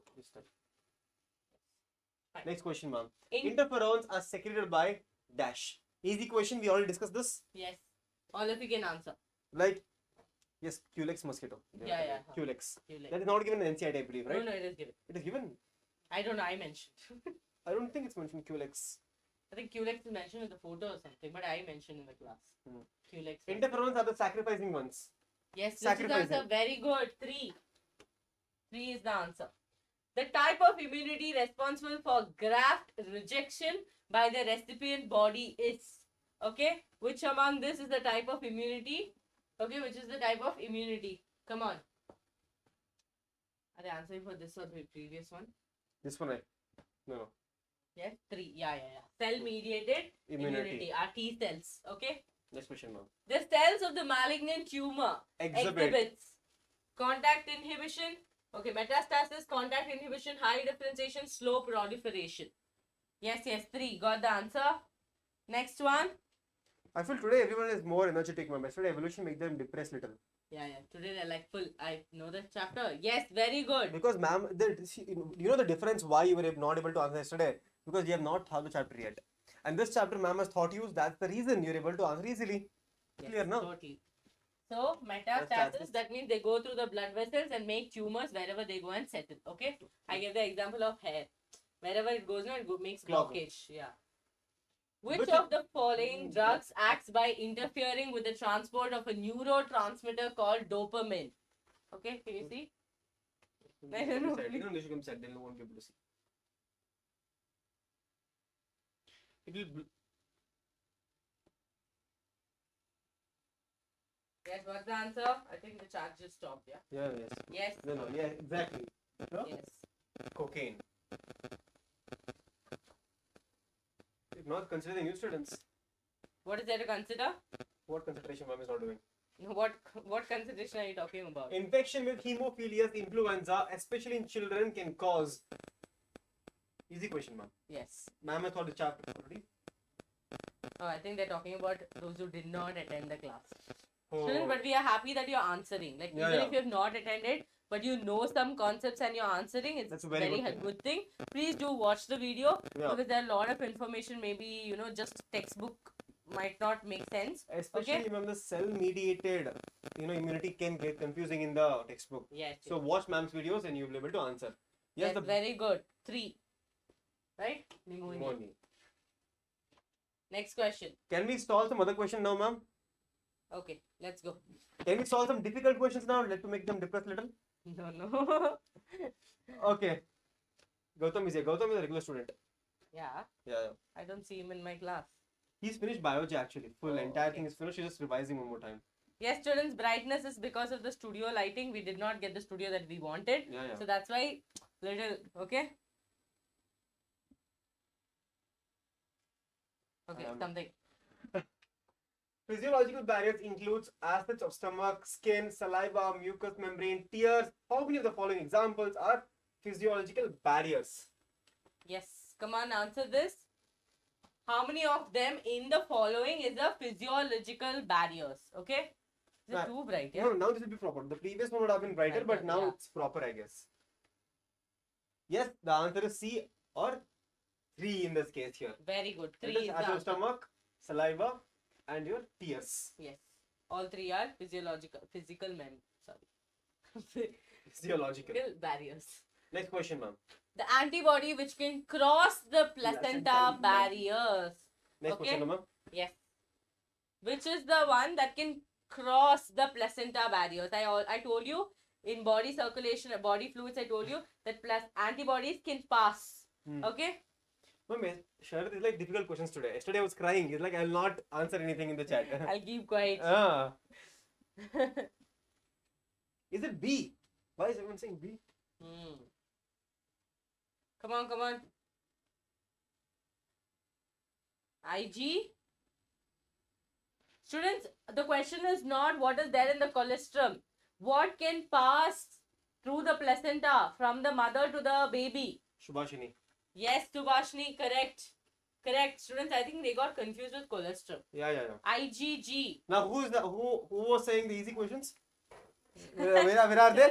Sharad is laughing. Come here. Next question, ma'am. Yes, Which wait, of the one second. following?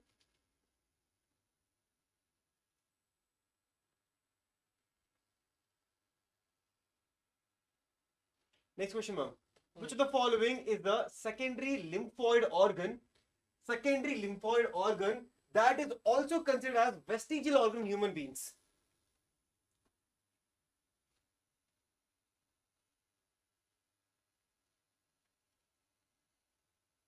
This is easy question. This one is a very easy question. It is the appendix. Yes. Next question, ma'am. Yes, please. Short-lived immunity which is acquired from the mother through the placenta to the fetus or through the mother's milk to the infant is categorized as. You explained this question, ma'am, already. Yes, this is what I told. This one, ma'am, explained already, right? Yes. I think I asked all the questions also from it. Yeah. Passive immunity. Passive immunity. Next question. Acquired or adaptive immunity is the immunity that body acquires or gains over time. Which of the following mentioned statement is a feature of acquired immunity? Okay? Now is a bit difficult question, no? Let them answer. Let them answer. Oh, they're telling, yeah? Not bad. Not bad, huh? All of the above. Very good. Exactly. All of the above. It remembers, okay, Sorry. one second. It remembers each and every immunological encounter, correct? Acquired immunity is a pathogen specific, can Yes. discriminate self and non-self cells. Yes? Very good. When Easy they question. don't do that, it becomes autoimmune diseases. Next question, ma'am. A solution containing weakened or dead microbes used to stimulate antibody production and to produce immunity against certain Easy. diseases is known as. Very easy question, ma'am. Yes. This is easy question. Exactly. If you have learned from ma'am, you should be able to answer all these questions very easily. Come to Plant Kingdom, I'll tell you difficult questions that day. Come to Plant Kingdom, I'll ask you real difficult questions in Plant Kingdom. You might think Plant Kingdom is a very easy chapter where I will find the most difficult questions in Plant Kingdom between sporophyte and gametophyte. And I'll catch you there. Okay. That's the vaccine. Easy question, ma'am. Which of the following statements is false about the allergens? Who is allergens? Come on. You're putting laughing emoji. Who's laughing? No, there. 100%. No, they're No, laughing. they put laughing. See. They're laughing also. Take your time, read the options. Need to open. I think Shreyas at time. I know. Yes, which is the answer? No one is telling the answer, yeah? Now this is where we catch them. Neha! Antibiotics could be potential allergens in some people. I don't think so. Yeah, it's not most of the time. Which of the following statement is True. false about allergen? Okay? Hmm.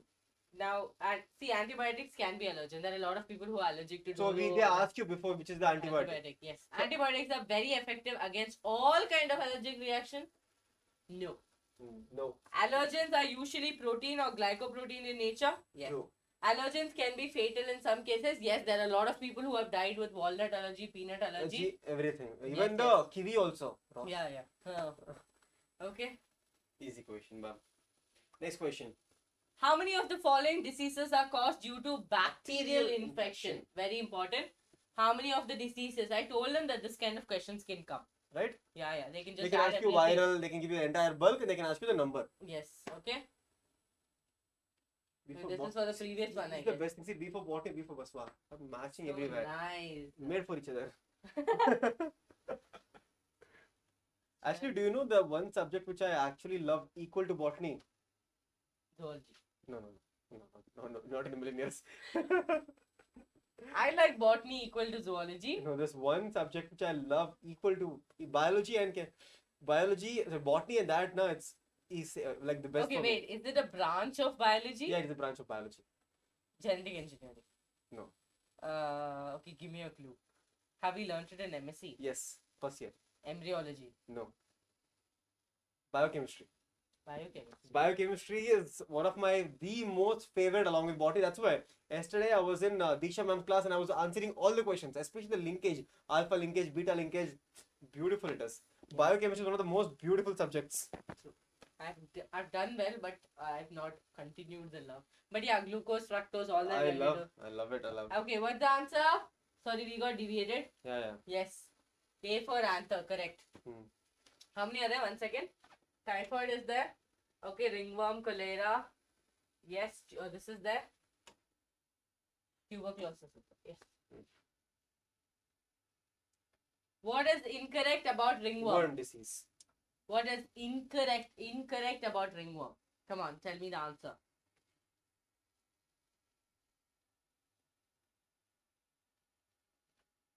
Rachit, we will get back to you. No, please don't spam. We will. I'm not able to read it right now, so.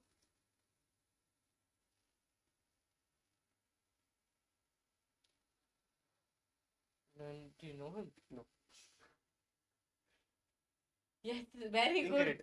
D is the option. Okay. Yes, D is the option. Correct. Next question, ma'am. Next one. Oh, Diagram-based question. diagram-based question. Which of the following pathogen is responsible for the occurrence of the disease shown in figure I think below? I'm blocking. Sorry. As usual. Which of the following pathogens are responsible for the occurrence of disease shown in the figure below? That is the elephantiasis. Yes. Tell us the.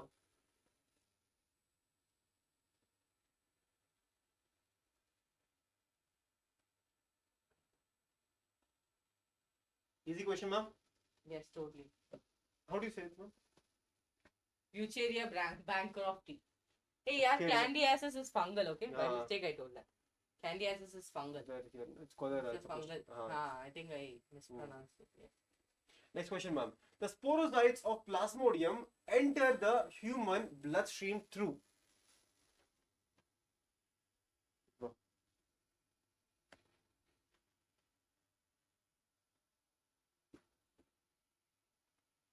Yes. The sporozoites of Plasmodium enter human bloodstream through which? Easy, ma'am. Yes, very good. B. The bite of the female Anopheles mosquito. Mosquito. Yes. HIV causes immunodeficiency by destroying. Repeated question. Yes. I think Repeated I question? told. No? Helper T, lymphocytes. Helper T T, lymphocytes. Next question, ma'am. In malignant tumor, the cells proliferate, grow rapidly, and move to other parts of the body. to form new tumors. This property of cancer cells is called as. That Wow, movement. there are a lot of very similar options. But you already discussed this actually. But it's okay. I want them to get confused. Because this is how questions will come. Metagenesis. Everyone is saying metagenesis, ma'am. No, I think they have not answered that in the previous one. Yes, now they answered it. B. A. Oh. See, Metagenesis. Siri. See, Siri is saying A. Siri, how can you go wrong? Yeah, Alexa can go wrong, but not Siri. No, I like Alexa. I have Alexa. I have Siri. Metastasis. Metastasis. Okay. Okay. Statement-based question. See, I we are cannot bringing think of all it. types of question. We'll move aside now. Proto-oncogenes have been identified in normal cells. Statement number 2. Proto-oncogenes could lead to oncogenic transformation of cells if activated. Yes. Go for it. If I be here,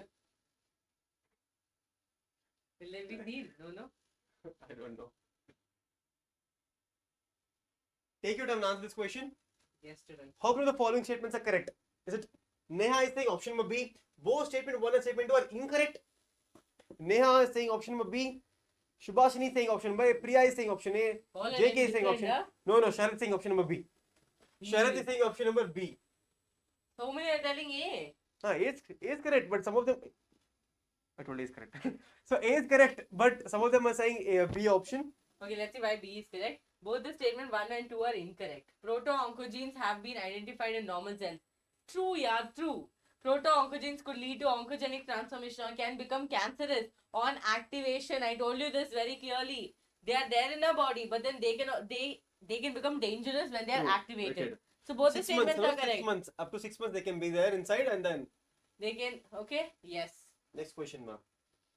The highly addictive component in tobacco is, you'll see 100 ads about this. Yeah. Right? That patch is there, chewing gum is there. Yes?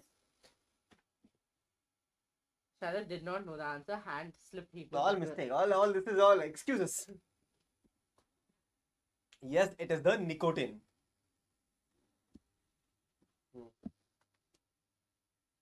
Nicotine is the correct answer. Next question, ma'am. Okay. Oh, that's all. Can we call Disha, ma'am? Yeah, I have to check. Students, that was the end of the challenge. The entire week challenge is over. So let us know how was the week. Was it productive? Mukesh, yes. Let us know in the comment section how was the entire week. We did so many chapters. We did your first chapter, that is sexual reproduction of flowering plants, human reproduction, reproductive health, molecular bits of inheritance, principles of inheritance, and finally human health and disease. We covered every line of NCERT.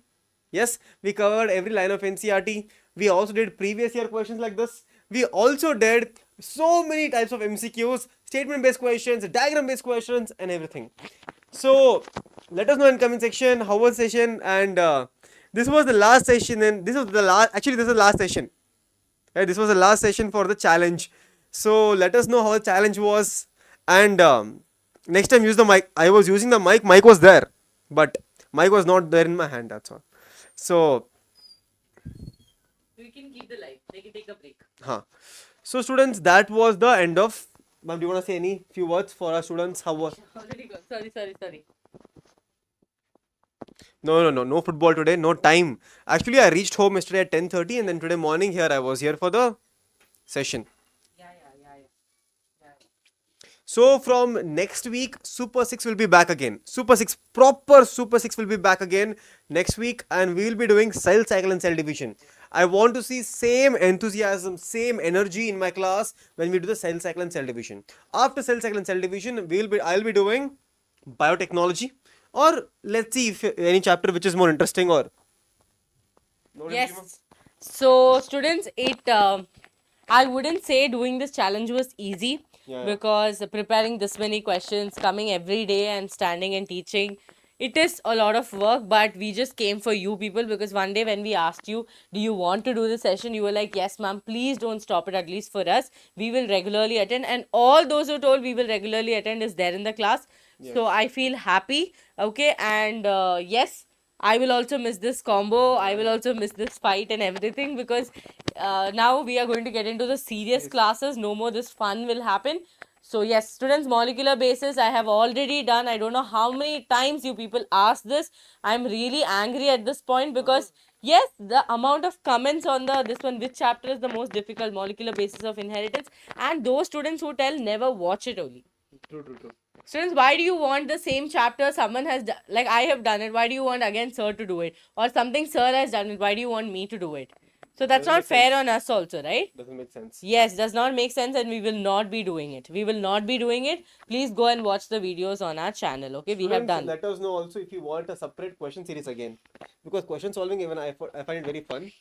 So let us know in the comment section today's video comments, not now, in the comment section if you really want a new series. No, You see- Priya. No, Priya. So new series based on the PYQs. Okay. Yes. Okay. Yes, students, and also I had to inform you very important thing. Please take a 5 minutes break and come back to the class. Okay, by 8:10, Diksha ma'am will be starting, and she's going to complete the entire physical chemistry PYQs together. Yes, so that 12 students also are helpful, and even 11 students are helped. So entire 12th chapter will be done. So this live will keep happening. Just don't go, like, take a break and come back to the same live. By then, Diksha ma'am will join. Okay? Yes. So do not fail to let us know how did you feel the entire challenge. All those who attended, okay, all those who attended the all the days challenge. I can see very few of them who attended the challenge. No. All of them. Oh God, gibberish. Okay. So all the students who attended the entire challenge, comment in the today's video challenge completed. Hashtag challenge completed in the comments today. Yes. Okay. Okay. And let us know how did you feel about the session. Okay. I think it will be done in one sentence. Don't put nice video, ma'am. It's not. Or put thumbs up. Yeah, don't put thumbs up. Okay. Yes. Okay. So yes, don't do that. Don't do that. Okay. Fine. Yes. Laya Shruti. Laya Shruti. Okay, Laya. Laya is better. Thank you, Mona. Thank you, Malar. Thank you, Sharad. Thank you, Priya. Thank you, JK. We will see you in the next class. Until then, bye bye, all of you. Yes. Okay.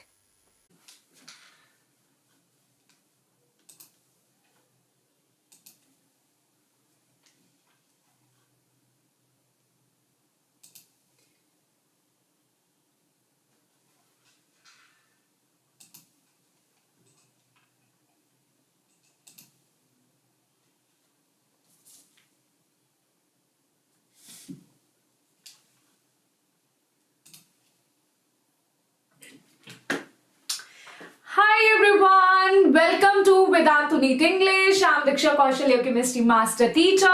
How are you all? Firstly, yes, the big news, the big update is here. Your registration has started.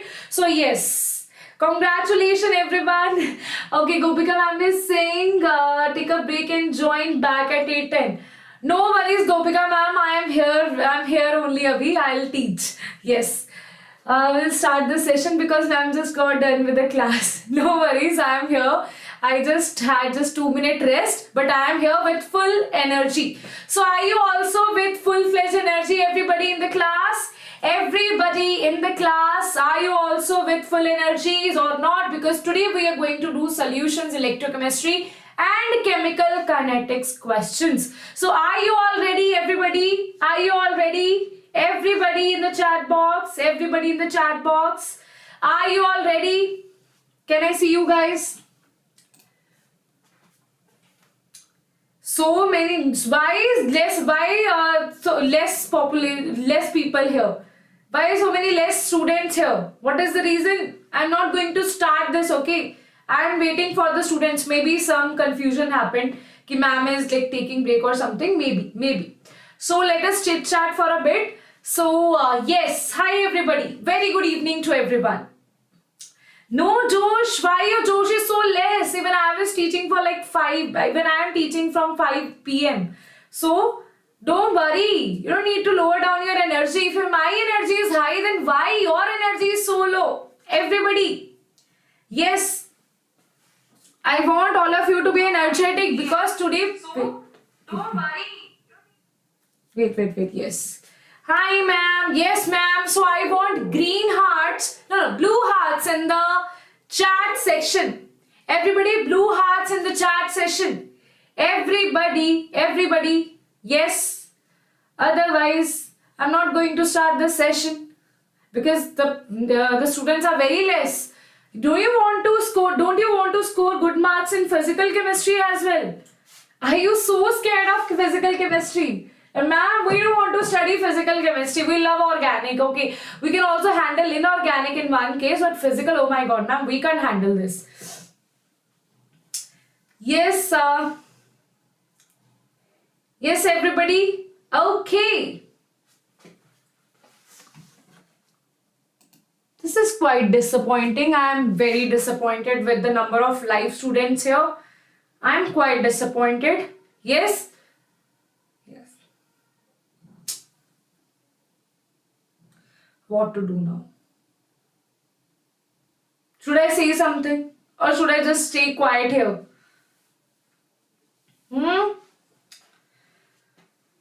It has not crossed, like, the students who were there yesterday, why are not they here today? Where have they gone? Oh ma'am, we are studying for 3 hours, we are studying for 4 hours, we need some rest. Is it? After this you will take rest, okay? After this take rest and sleep. But now this is important. Okay, so everybody in the chat box, shall we start the session? Shall we start the session? Everybody in the... Yes, Gopika ma'am says right, huh? Gopika ma'am is right. Don't worry, I am going to teach you in detail as well. But this session, I am not going to take this session after this, okay? So this session is today only. You must have studied a little bit of solutions, chemical kinetics and electrochemistry. A little bit of that, right? Yes? Oh, Shreyas sir is actually doing the registration process, is it? Okay. Student must be very excited. Okay, ma'am, we want to see the registration. Yes, is it? Like, we can't handle the curiosity anymore. What is needed? So yeah, that session is also important. You need to see what are the documents, that you must have, and you need to apply now. You need to register yourself, right? Okay, perfect. So shall we start the session, everybody? Shall we start the session? Everybody in the chat box, shall we start the session? Yes? Okay, so this is going to be a really important session for your physical chemistry. First, we are going to do solutions. First is solution that we are going to do. Now, the first question is, solutions are dash mixture of two or more than two components. Solution is a homogeneous, heterogeneous, what kind of mixture? So basically, with solution we have true solution, colloids, and we have suspensions. Out of which solution is a homogeneous mixture, right? Solution is a homogeneous mixture. Homogeneous, that means has uniform combination throughout the solution. Like you have added sugar or salt in the water. That is homogeneous composition, right? Homogeneous mixture mean that dash and dash are uniform throughout the mixture. What and what are? The solution is of two things, that is solute and solvent. Okay, the composition, okay, the mixture means that this are uniform throughout. The composition and the properties are uniform throughout the mixture, right? Okay, next we have the component that is present in the largest quantity. The component that is present in the largest quantity. Okay, what is the smallest component? The smallest is the solute. The largest is the solvent, right? The largest is the solvent, always, right? Okay. One or more components present in the solution other than solvent are called. If you have, the solvent will always be one, okay? Always the solvent is going to be just one. If we have just one solute, that is going to be a binary solution. Okay. If we have two solute, that is, and one solvent, that is going to be a ternary solution. Okay. If we have three solute and one solvent, that is quaternary solution. One or more components present in the solution other than solvent are called. One or more components that are solutes. Okay. These are called solutes. So now, in gaseous solution, solute can be solid, liquid or gas, but solvent can be. They're talking about the gaseous solution. In the gaseous solution, the solute can be solid, liquid or gas. but the solvent will always be, this is mentioned in the question itself, right? This will always be a gas. That is, it is called gaseous solution. Okay, that is in the larger quantity, right? Okay, yes. In liquid solution, solute can be, okay, they are saying a liquid solution, the solvent should always be a liquid, right? Simple. In solid, the solvent will always be a solid. Okay. Next we have amalgam of mercury with sodium is an example of dash solution. You have amalgam of mercury amalgam. So what is that? That is an example of what kind of solution, everybody? I want you to answer this. Everybody, amalgam of mercury is a dash solution. What kind of solution is it? Everybody, liquid, solid. So this is a solid solution. Okay. This is a solid solution. Okay. Next we have camphor in nitrogen gas. Camphor in nitrogen gas is an example of dash in dash solution. What in dash solution? Camphor in nitrogen gas. You have nitrogen gas, you have camphor there, and what is the example there? Camphor in nitrogen gas is an example of, everybody, very good. What is B?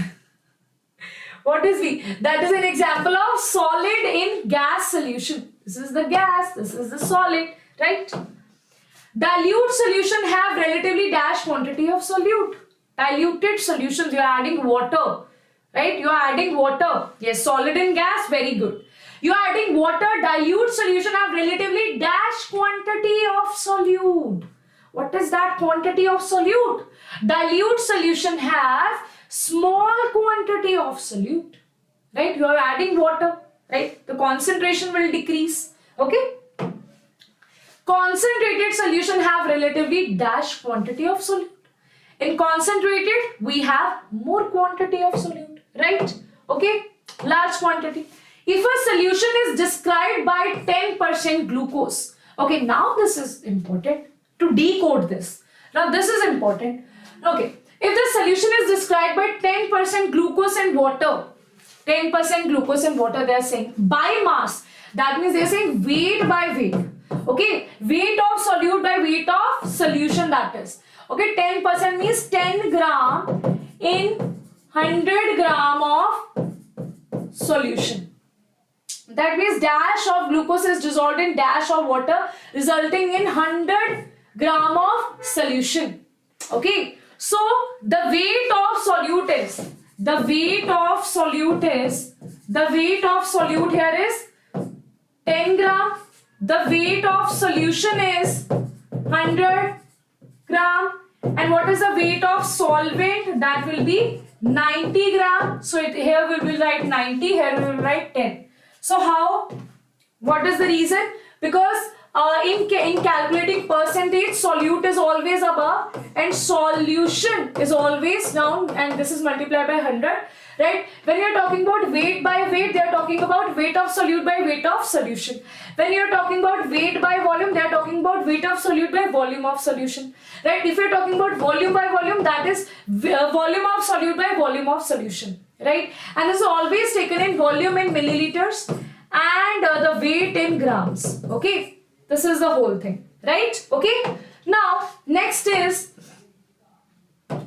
we have then the mass percentage of a component. Solution is defined as mass of component. Mass percent in solution divided by, okay, the mass percent components of a solution. The mass percentage of component of a solution. Mass of the component in the solution divided by dash of this. Now they are talking about, for example, percentage of Ca in CaCO3. So how will you write it as? This will be mass of Ca divided by mass of CaCO3 into 100. Okay. For example, we are talking about H2O. It will be mass of 2H divided by mass of water into 100. Okay. Understood this? Very good. Very good. Next we have total mass, right? The volume percentage of component of solution is defined as volume of component in the solution divided by dash of the solution multiplied by this.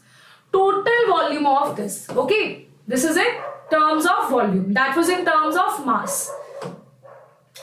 10% ethanol. Everybody decode this. What is 15% ethanol in water? Means that dash of ethanol is dissolved in water such that the total volume of the solution is 100 milliliter. Right? 10%. 10% they are talking about. Dash of ethanol is dissolved. They are talking about volume by volume, is it? They are talking about volume by volume. Right? So what is this? This is 10 milliliter in 90 milliliter. Right? Okay. Together forms 100 milliliters. Right? 10 milliliter of ethanol is dissolved in 90 milliliter of water together to form 100 milliliter of solution. Okay. Perfect. So they will ask the question regarding decoding this kind of things, and then your numerical will start accordingly. Right? After that you have to calculate molality, all these things. Right? So mass of volume percentage is defined as the mass of solute dissolved in dash of the solution. Mass of volume percentage they are talking about. Right? So this is the defined as mass of solute dissolved in mass by volume. This is volume of solution, right? Okay, this is a volume of solution, right? Okay, so basically they're talking about V by V %, that is volume of solute in milliliter, volume of solution in milliliter into 100, right? Okay, next we have parts per million. Parts per million mean 10 raised per minus 6, 10 raised per 6. Parts per million is defined as number of parts of component of solute divided by total number of parts of the components of the solution into what? Into everybody into 10 raised to power parts per million. Okay, parts per million is 10 raised to power 6. Bacha, don't worry, soon, don't worry. I am planning that for you. Okay, this is 10 raised to power 6. Understood, everybody? Understood, this is 10 raised to power 6, okay? Right? Mole fraction of a component is defined as number of moles. What is mole fraction? Number of moles of the component divided by, everybody, number of moles of the component divided by total number of moles, right? Okay? In a given solution, sum of all the mole fraction is, in a given solution, I find physical chemistry the easiest, okay? In a given solution, sum of all the mole fraction is equals to 1. Okay, that is equals to unity 1. Perfect. Perfect. Now we have molarity is defined as what is molarity and what is molality. So these two definitions most important. And if you're not doing this, you are like missing out to so many marks. Okay, so many marks. So these concentration terms are very important. Molarity is defined as number of moles of solute dissolved in 1 liter of solution. In this volume is in liters, okay, that is in liters, okay, of the solution. This is solute divided by solution, okay, this is in liters. And always remember this. This is number of moles, and this is number of moles. This is volume of solution, right? This is molarity denoted by capital M, right? Now this is number of moles. 0.25 molar, capital M is molarity. Solution of NaOH means that 0.25. What does this mean? Decode this thing, okay? Decode this thing. 0.25 moles of NaOH has been dissolved in 0.25 moles in 1 liter of solution, right? In 1 liter of solution according to the definition, right? That is 1 liter of solution, we have 0.25 moles of solute, right? Okay. Next you have molality, liti, L for liti, okay? In case of liti is lazy, and that is why L for lazy, L for liti. So here number of moles of solute, right? Very important definition, divided by weight, okay? Lazy person is very fatty, okay? So this is the weight of weight of solvent, not solute here. This is in kilograms, okay? So per weight of solvent in kilograms, okay? This is in kilograms, okay? And so that is denoted by small m. Molality. Yes, this is in kilograms. Mass, percent, ppm, mole fraction, molality are independent. Very important question. Very important question. Very important question. Okay, so they are saying mass, percent, ppm, then mole fraction, molality are independent of the temperature. They are not depending. Whereas dash is function of temperature. Always remember, if you are increasing the temperature, tell me one thing. If you are increasing the temperature, if I am giving the temperature, the volume will increase, no?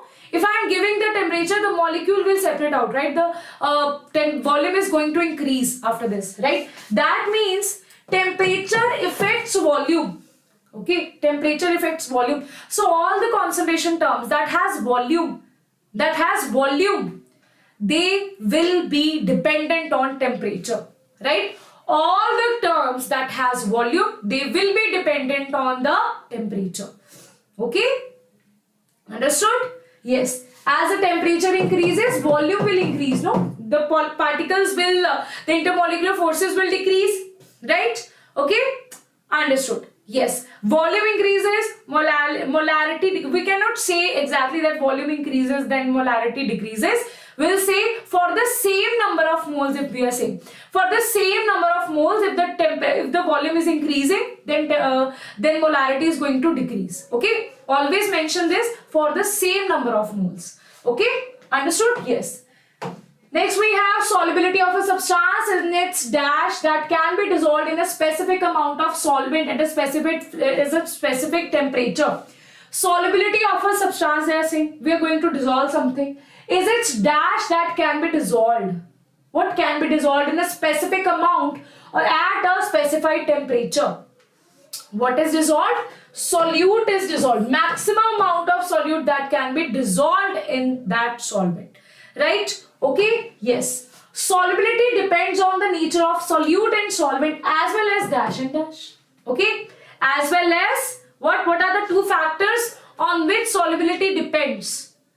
If you're going to increase the temperature, solubility is going to affect, right? If you're going to decrease or increase the pressure, solubility is going to affect, right? So the things are temperature and pressure. Okay? The terms are temperature and pressure. Understood? Yes. Polar solutes dissolved in dash and non-polar solutes in dash. What is this? Polar solutes dissolved in dash and non-polar solutes dissolve. Polar dissolves polar, non-polar dissolves non-polar. Like dissolves like. Okay? Like dissolves like. Always remember this. Okay? Polar dissolves polar, non-polar dissolves polar. So this is like dissolves like. Okay? Like dissolves like. This is the very important concept of chemistry. Okay?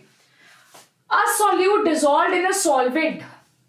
If you have a solute that is dissolved in a solvent, if the intermolecular interaction, we are dissolving the solute in the solvent, the intermolecular interaction are similar in the two, or we may say dash dash. Okay, we are trying to say a solute dissolved in a solvent if the intermolecular interaction are similar in the two. Okay, simple. So what is this? This thing, I just said this thing, okay? I just wrote this thing. What is the answer to this? Like dissolves like, okay? This is on this principle. A solute dissolved in solvent, if the intermolecular interaction are similar, then it will be easy for it to dissolve, right? And then we say like dissolves like, okay? If you like studying, your friends also like studying, then only you can bond together, right? If they like partying, in the NEET examination is just 2 months away and they want to party, right? All these things, then you will not be friends with them, right? Because your friends affects your study if they are not studying, right? So that is like dissolves like. When a solid solute is added to the solvent, a solid solute that is added to the solvent. Okay, let us imagine sugar is added to the water. Some solute dissolved and its concentration increases in the solution. Some solute is getting dissolved. This process is known as, what is this process known? This process is known as dissolution. We are making it soluble. This is known as dissolution. Okay, it is getting dissolved. Some solute particles in solution collide with the solute particles. They're saying some solute particles in the solution collide with the solid particles. Now this is very important concept. Okay, the rate of two things are equal. Okay, so now let us see this. Some solutes in the solution collide with the solid, right? We are adding this particles and get separated out. This process is called.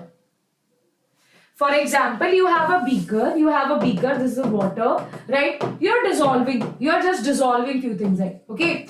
So new bonds are getting formed here and the old bonds, suppose it had bond with this one, see? So this bond is getting broken and this bond is getting formed simultaneously. So equilibrium is achieved between these two things and equilibrium is getting achieved there. Okay. So this process is known as crystallization.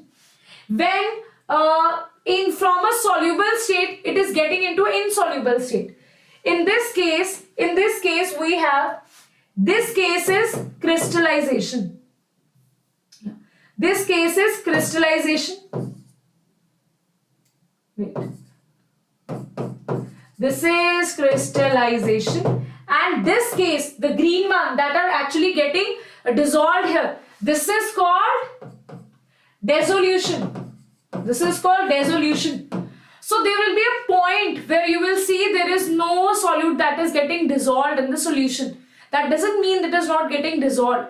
That means that the rate of dissolution is equals to rate of crystallization. Like in case of equilibrium, we see that the rate of forward reaction is equals to rate of backward reaction. Similar way, rate of dissolution is equals to rate of crystallization. Okay, understood this? Now a solution in which no more solute can be dissolved at the same temperature and pressure is called what kind of? Like no more solute can be dissolved in it. The rate of dissolution is equals to rate of crystallization. So in this case that is called a saturated solution. It has reached its saturation point. It is not able to dissolve more solute in it. Okay. And that solution is one of which is one in which more solute can be dissolved at the same temperature. What is this?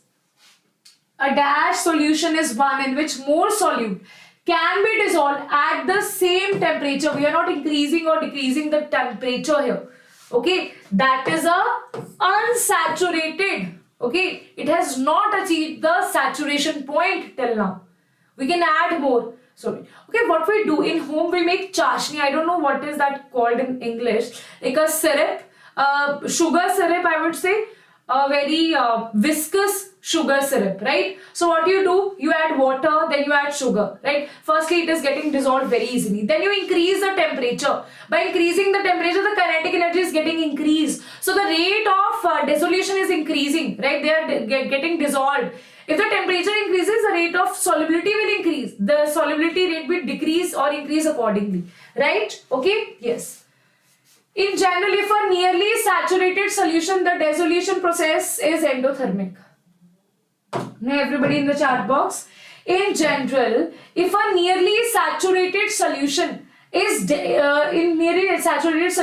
dissolution process is endothermic. We're dissolving it, it is endothermic reaction. Okay, the solubility should be dash with rise in temperature. Very important question. Okay, very important question. With a rise in temperature, and it is exothermic, the solubility should this. Very important question. Okay, everybody try to answer this. Everybody take your time and try to answer this question. Everybody in the chat box. Yes.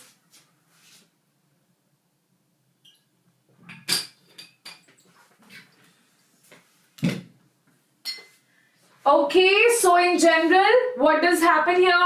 I can see any answers. Yes, Lakshmi, Jekan Afreen, Sanvi Beta, Pari, Keith, Sanvi, Lakshmi, everybody. Yes, decreases and increases. Okay. So you are saying in endothermic reaction, the solubility should decrease you are saying, right? With rise in temperature, but in exothermic, the energy, the delta negative is already high, right? The delta negative is already high. Good. So, in general. So now in this case the delta H is positive, right? And in this case the delta H is negative. Delta H is negative in this case. Okay, so in case of exothermic reaction, that is releasing the heat, you are increasing the temperature. It is going to decrease its solubility. You are increasing the temperature. It is already releasing the heat. Okay, so it is going to decrease. No, bacha, that is opposite. Okay, so it is going to decrease the solubility of that because it is releasing the heat. Okay, it is giving out the heat. Something is actually absorbing the heat. Okay, it is absorbing the heat. If you are absorbing something and temperature is rise, okay, temperature is getting more. We are getting more temperature here. So in this case, the solubility is going to increase because that is absorbing the temperature, that is absorbing that heat. Right? Okay? Understood this? Yes, this is important question. Okay, this is important question. Is absorption of heat, absorbing the heat. So this will get dissolved more easily. In that case, exothermic is just releasing the heat only. Okay? Yes? Okay, no worries. If you don't do mistakes now, if you do mistakes now, you will not be able to do mistakes in NEET examination. What is the reason? Because now if you're making mistakes, that means you will work on your mistakes, right? That is why we have these sessions for you. So don't get disappointed by that. Now you know you will not mark this question wrong in exam, right? You know this thing for sure. Pressure does not have any significant effect on the solubility of dash in liquids. Okay, it is so because solid and liquids are dash and practically remain unaffected. Now this is also important. Let us see. Pressure does not have any significance on the solubility of dash in liquids. So this is related to the compressibility factor. We know that solids are not compressible, gases are very compressible. You are increasing or decreasing the pressure, that is going to affect the gases. Okay? Okay? Yes, don't repeat the mistakes. Yes. You should always work on your mistakes, right? So pressure does not have any significance on the solubility of solids that are incompressible, right? It is so because solids and liquids are highly incompressible and practically remain unaffected by changing the pressure. Okay? Solubility of gases and liquids is greatly affected by pressure. So we are making something soluble. Solubility of gases in liquids, gases are being soluble in liquids, is greatly affected by pressure. Is greatly affected by pressure. Solubility of gases and liquids is greatly affected by pressure and what? We have just done this question, okay? We have just done this. It's increasing the temperature, decreasing the temperature. It is, yes, very good. The answer is temperature. Okay. Henry's law. Now you have Henry's law, right? Henry's law is basically pressure is equals to kH into mole fraction. Okay. Mole fraction is a factor of solubility. Otherwise, it say pressure is directly proportional to solubility. You have 3 examples in your NCERT. They are very important. The scuba diving one, the coke one, okay, and the atmospheric oxygen one. These 3 are very important. Okay, understood? Yes. Henry's law states that at constant temperature, the solubility of the gas is a factor of solubility is directly proportional to the dash of the gas present above the surface of the liquid or the solution. So that is, yes, very good. Pressure is directly proportional to the solubility. So the answer will be partial pressure. So what is the difference between vapor pressure and partial pressure? I'll teach you that, okay? Firstly, let us come to the liquid solutions, okay? The most commonly used form of Henry's law states that the partial pressure of gas and vapor phase is directly proportional to dash in the solution. So, mole fraction is a factor of solubility, okay?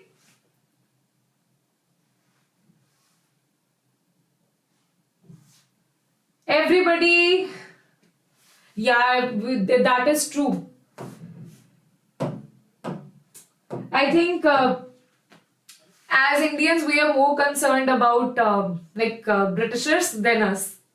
Maybe that's the reason. We always ignore our legends, right? The most commonly used form of Henry's law is that it is directly proportional to mole fraction, right? We have already written the law there. different gases have dash KH values at the same temperature. At the same temperature, the nature of gas defines the KH value, right? So different gases have different values of KH. Different gases have different values of KH, okay? Okay, everybody? Yes? Okay? Mountain climbers, scuba divers, application of Henry's law. Yes, Keith. These three applications are very important for your exam point of view. Higher the value of KH at a given pressure, the dash is the solubility of the gas in the liquid. Now, the variation of KH with the solubility, higher the value of KH at a given pressure, the pressure is constant. The dash is the solubility of the gas. Okay, the solubility of gas will be lower. Okay, everybody. So you know that P is equals to KH into mole fraction. This is a factor of solubility only, right? So if this is constant, you will say KH is inversely proportional to mole fraction, and this is a factor of solubility only. That means solubility is inversely proportional to KH. Okay, that is the reason.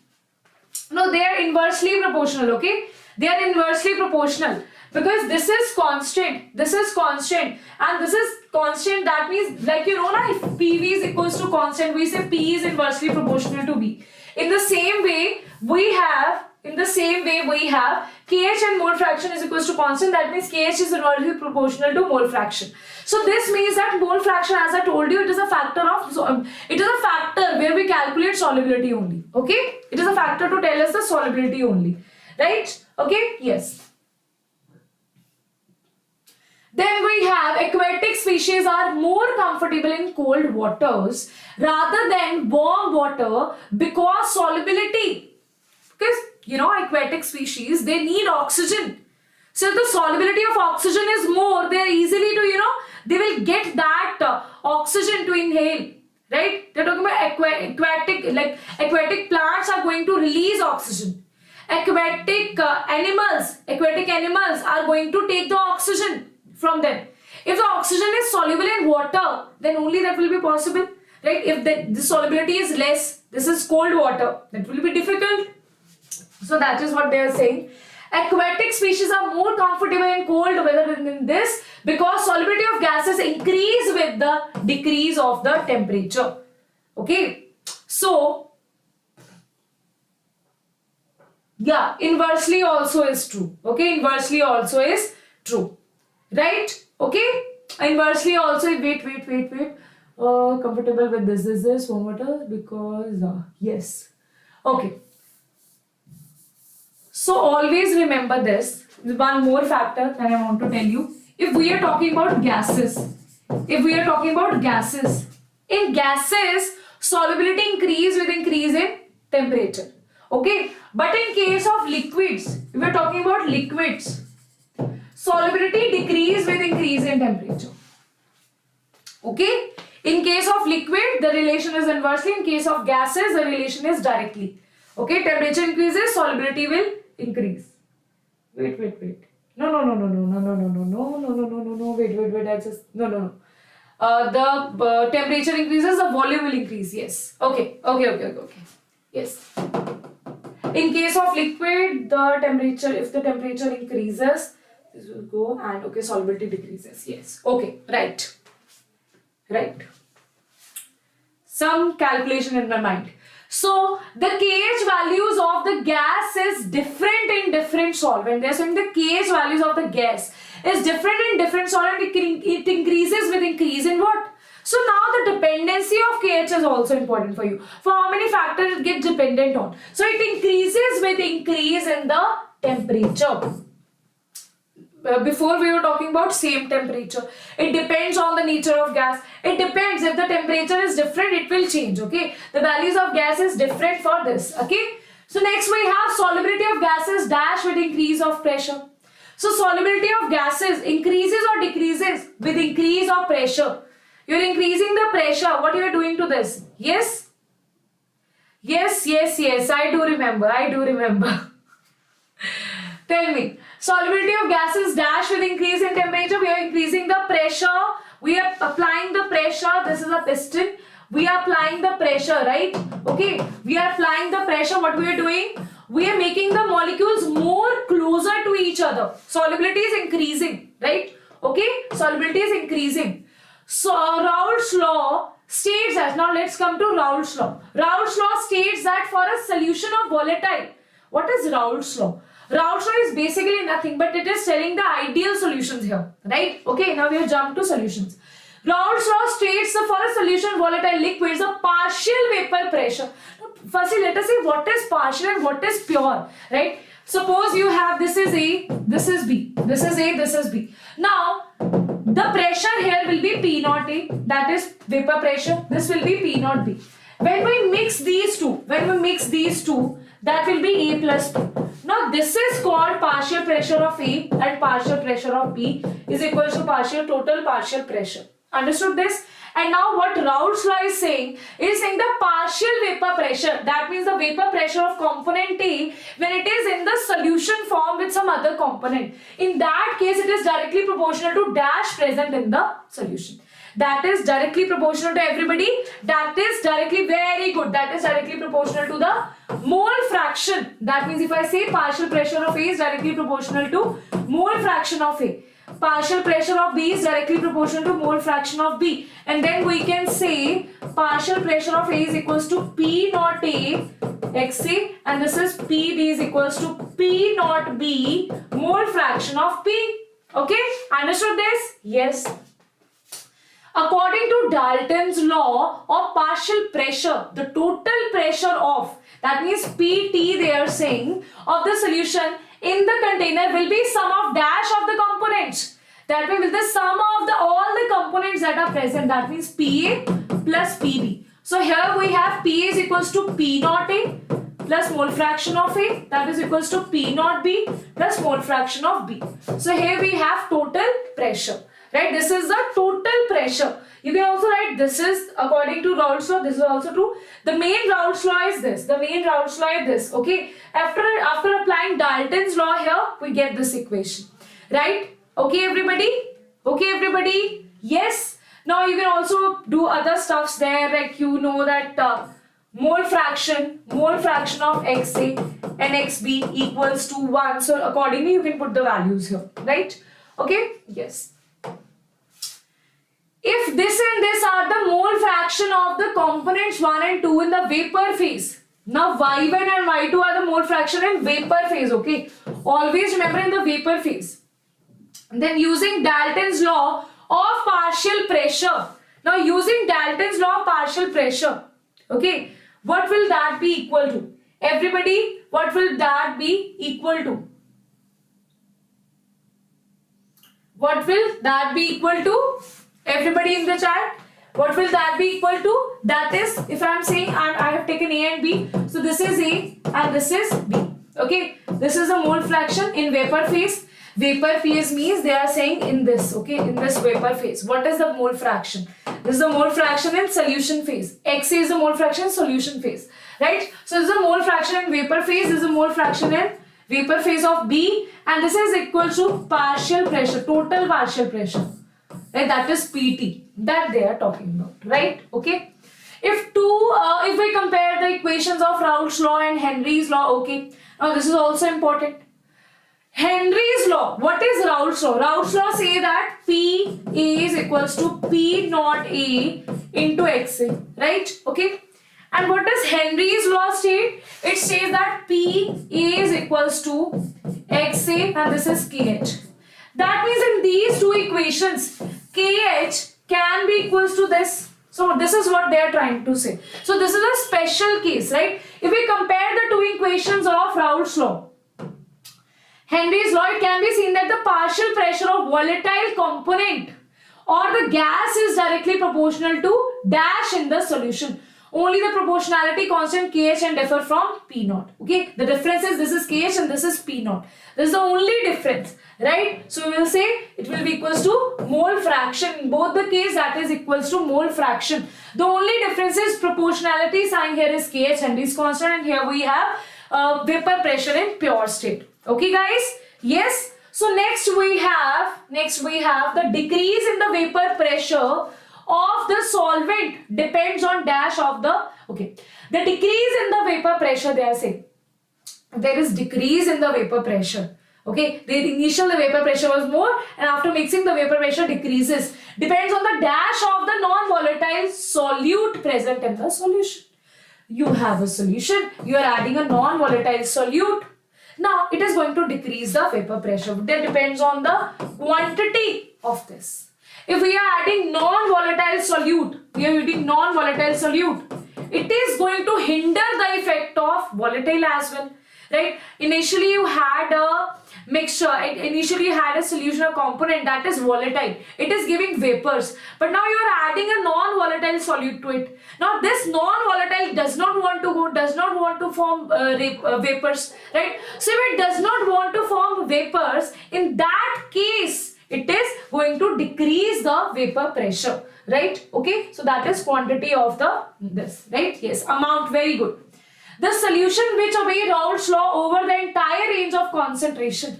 Over the entire range of concentration, the solution that obey Raoult's law over the entire range of concentration are known as. Everybody, over the entire range of concentrations, the solution which obey Raoult's law, they are called ideal solutions, right? For ideal solution, the enthalpy of mixing of pure components to form solution is dash, and over the dash is this. So they are saying for ideal solution both are equals to, there is no change in enthalpy, no change in volume, right? So that is going to be 0. For ideal solution of two components A and B, AB interaction, the solution is same as the original AA and original AB. So firstly you had this beaker which had AA interactions here, this beaker had BB interactions here, and this beaker had AB interactions here. Right? The solution of AA and BB interaction and CEC, AB interaction, that are equal. In that case it is called ideal, and no solution is ideal. Okay, even you are not ideal, how can the solution be ideal? Right? We humans are not ideal, then how can these chotu-motu solutions can be ideal, right? So for ideal solution I've done this. Okay, when a solution does not obey Raoult's law over the entire range of concentration, it is called non-ideal solutions, right? The vapor pressure of non-ideal solution either higher or lower than the predicted by the Raoult's law, okay? By the Raoult's law, there will be a deviation in the vapor pressure, and because of that, there will be so many changes.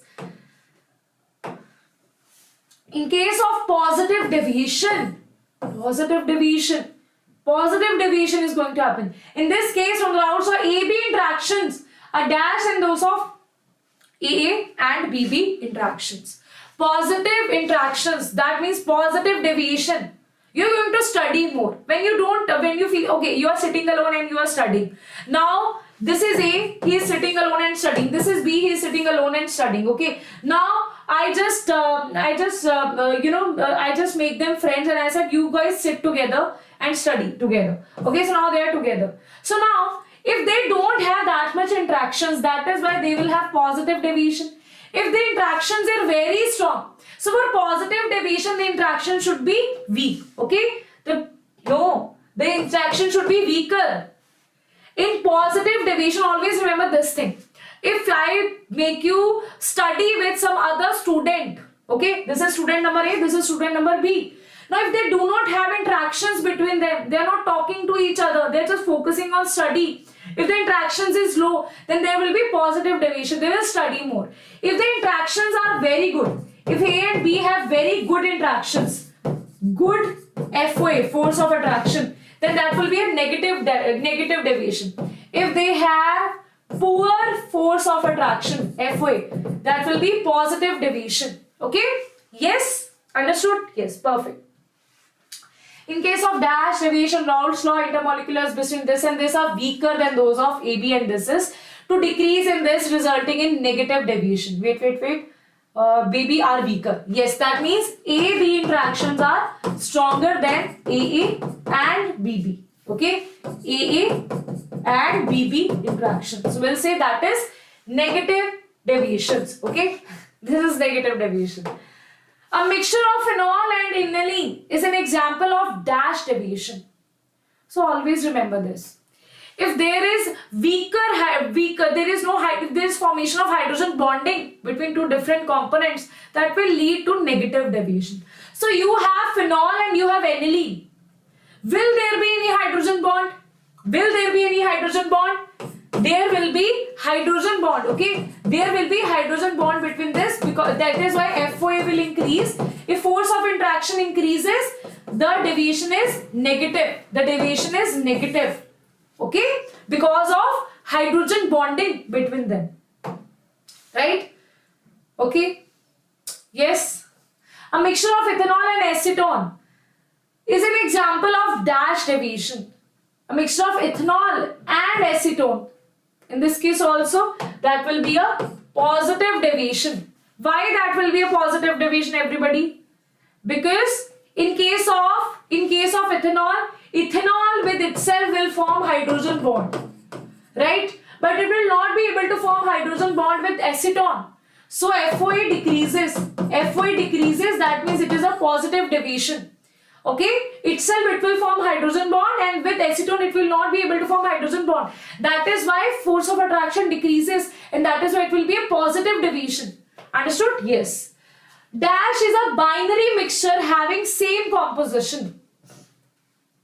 So dash is a binary mixture having same composition in liquid and vapor phase and boil at constant temperature. Understood this? Dash is a binary mixture. Which is a binary mixture? Azeotropic mixture is a binary mixture having same composition in liquid and vapor phase and boil at a constant temperature. Very important definition. Very important definition. What are azeotropic mixtures? There are two types of azeotropic mixture. Two types of azeotropic mixture, everybody. What are these two types? We have minimum boiling azeotrope, maximum boiling azeotrope, right? Next, azeotropic mixture cannot be separated by.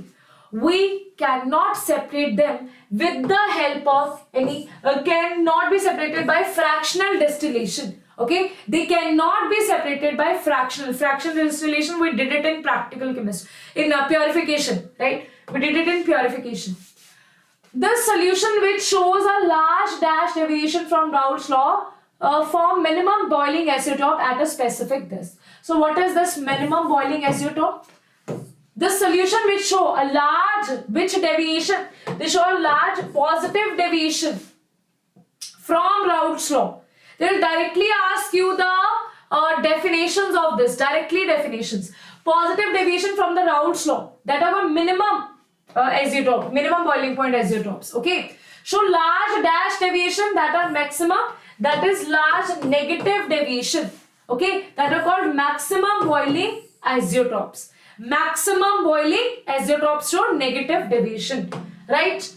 All the properties depends on the number of solute particles irrespective of their nature, that is the number of particles present in the solution. Such properties are called. What are these properties called? Everybody, what are these properties called? Very important topic, colligative properties. We have basically 4 colligative properties. In the solution containing several non-volatile solutes, the lowering in vapor pressure depend on the vapor pressure is going to lower down. Now we are adding non-volatile solute on the sum of the different solutes. This depends on the what? This lowering in vapor pressure depends on the sum of the dash of different solutes. Sum of the mole fraction. What is relative lowering? This is the formula for relative lowering, no? This is the formula for relative lowering. And out of this is lowering. This is lowering. So that depends directly on the mole fraction of the solute, okay, of the solute or solvent. Liquid boils at temperature at which its vapor pressure is equal to. Vapor pressure is equals to atmospheric pressure. Vapor pressure of the solvent dash in the presence of non-volatile solute. Vapor pressure what? Vapor pressure decreases. Why? Non-volatile. We are adding non-volatile solvent. So non-volatile solute. It will decrease the udne ki capacity. That means it wants to fly high and you are adding non-volatile solutes there, right? The elevation of boiling point also depends on the dash of the molecule. Now by elevation of boiling point, see, you are decreasing the vapor pressure. You have decreased the vapor pressure. Okay. This is atmospheric pressure. This is vapor pressure initially. Now after adding the non-volatile solute, vapor pressure has decreased. So now, initially it was a jump from this to this. Now it is a jump from this to this. That is why there is elevation in the boiling point, okay? There is elevation in the boiling point. That depends on the number of solutes, okay? So that depends on the basically molality, okay? For dilute solute, elevation of this is directly proportional dash of the solute in the solution. That is directly proportional to the molality, molar concentration or molality, okay? That depends on the molality. Now you have relative lowering in vapor pressure, that depends on the mole fraction of solute. This depends on the molality. Same is the freezing point. But the osmotic pressure, let us see if you can answer that, okay? Delta this and this is the molar elevation constant, or why, what is the other name for this? Everybody, what is the other name for this? Everybody, what is the other name for molar elevation constant? Okay, what is the other name for molar elevation constant? And what is this delta TB? It is increasing, so this is TB minus TB naught, right? Okay, this is alebbioscopic constant, okay, alebbioscopic constant. The lowering of vapor pressure of the solution causes a dash in the freezing point. You are lowering the vapor pressure. This is a freezing point. Right? Freezing point is that freezing point will decrease here, right? Because you're lowering that. Okay, you're lowering that anyway. It is going to go down here because this should be equal to the solid. It should be equal to the freezing of that solid. So that is going to decrease here. Freezing point is going to decrease here. And that is why delta TF is equals to TF naught minus TF. Everything else is same here. Okay? Lowering the freezing point is a substance where define the temperature at which the vapor pressure of the substance in its liquid phase is equal to the vapor pressure in the which state? Vapor pressure in the liquid phase is equal to the vapor pressure of which state? Okay? This is vapor pressure of liquid. Now this should be equal to the vapor pressure of solid phase, right? That is why this is the vapor pressure, okay? This is the vapor pressure, right? And no, this is the freezing point, okay? This is the vapor pressure of solid phase, right? You are increasing the vapor pressure. So, for example, I am drawing it here, okay? This is the freezing point. This is the freezing point, okay? Now, this was the vapor pressure of solid. You have changed that vapor pressure to this. You have changed the vapor pressure. New vapor pressure. New vapor pressure. So in this case, the jump will be less. The jump, earlier the jump was this. Here the jump is this. That means freezing point has decreased here. Okay. Now, next we have depression of freezing point for dilute solution is directly proportional to dash of the solid solution. That is equals to molality of the solution. Okay, is known as freezing point. This is this. Now tell me, what is this KF known as? What is this KF? Everybody, what do you do while studying physical chemistry? All the NEET aspirants, what they do? They are crying. Okay, so this is what this is called. This is cryoscopic constant. Okay, that is making you cry. Now next we have delta TF is equals to KFM. Unit of KF is, what is the unit of KF? What is the unit of KF, everybody? What is the unit? Just replace this, okay? Delta TF by molality. Delta TF by molality. What should be the unit here? What is the unit of molality? The unit of delta TF, that is Kelvin, right? Okay, just add this. This should be Kelvin. This should be Kelvin kilogram per mole. Okay, Kelvin kilogram per mole. Okay, everybody? Okay, everybody? Yes. Wait. S should not be here. Delta TF, this means Kelvin. This is going to be mole. And this is going to be kilogram here. So it is going to be kilogram Kelvin per mole. Okay. This is going to be the answer here. Yes. The value of KF and KB depends on the nature of. It depends on the nature of. The KF and KB depends on the nature of solvent that is dissolved. right? It depends on the nature of solvent. If a semi-permeable membrane, now they're talking about osmotic pressure. Okay, that was the blank here. If the semi-permeable membrane is placed between solvent and solution, the solvent molecules will flow through the membrane from pure solvent to the solution. This process of flow of solvent is called, osmosis. Okay, this was called osmosis, CRT. Okay, if you don't want to remember this, cool. PV is equals to nRT. P is equals to N by V RT. This N by V is nothing but molarity, that is expressed as C. This is R, and this is T. And this pi, P is represented as pi in case of osmotic pressure. So this C is molarity. This C is molarity. Okay, this is not molality, this is molarity. The flow of solvent in this across a semi-permeable membrane can be stopped. Now you are going to stop this, okay? If some extra pressure outside we are applying, this pressure that just stops the flow of solvent is called as dash of the solution. What is that called? What is that? That is the reverse osmosis, and that is called osmotic. So always remember one thing, okay? First thing that is happening, osmosis is happening, okay? Now, if you are applying some external pressure that is equal to this, then that will be osmotic pressure. If the external pressure is more than pi, that is called reverse osmosis. My writing, oh God. If the external pressure is more than pi, that is called reverse osmosis. Reverse osmosis, okay? That is called reverse osmosis, right? Okay. Osmotic pressure is a dash property, and it depends on the number of solute and molecules and not on the identity. It is a colligative property. We are discussing about colligative properties, no? So osmotic pressure is proportional to dash of the solution at a given temperature. That is proportional to which concentration term? That is proportional to molarity. Next we have two solutions having same osmotic pressure at a given temperature is called. Two solutions that have same osmotic pressure. What are these called? Everybody in the chat box. Two solutions having same osmotic pressure. They are called, what they are called? Everybody. They are called isotonic. Okay, isotonic, right?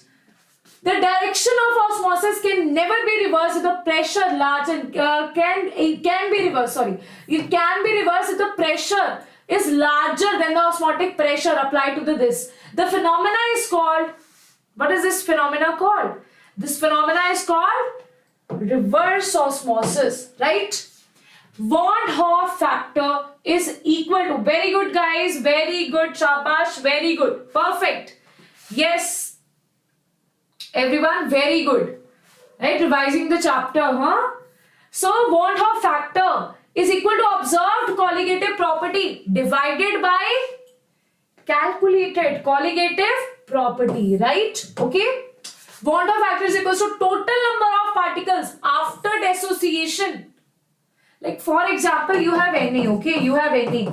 Now the dissociation is Na positive, Cl negative. So the total number, that means after dissociation you have 2, before you had 1. That is I is equals to 2. I is greater than 1 in dissociation.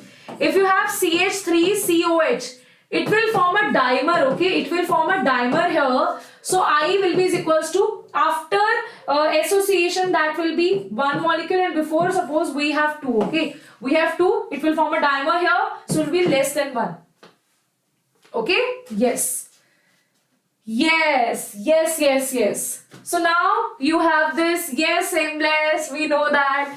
In case of association, value of I is less than unity, while that of dissociation it is. We just this is less than unity in case of association, while in case of dissociation it is more than unity or greater than unity, right? It is greater than unity. Inclusion of Van Hoff factor modifies the equation for these all the colligative properties that are mentioned. Just apply I there, okay? Just apply I there. I, XA in case of X2, this is the relative lowering in vapor pressure. In case of delta TB is equals to I kbm. In case of delta TF, it should be I kfm. In case of pi is equals to I CRT. Okay, all these formulas here. You can also write it as P naught minus P by P naught. Okay, all the four colligative property will be revised here. Right, so this will be I kfm. Colligative property has been used to determine the molar mass. Molar mass of what? This will be used as a molar mass of solutes here, right? Because everything is dependent on the solutes here, right? Okay, so we have completed one chapter, guys. We have completed one chapter.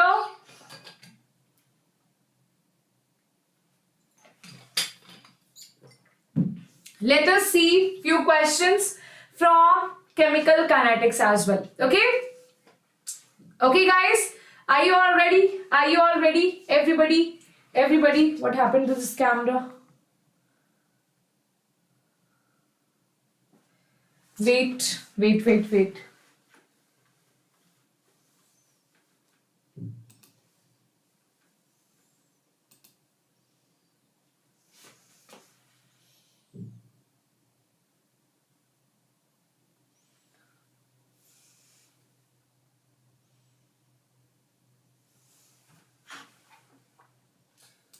Yes, okay.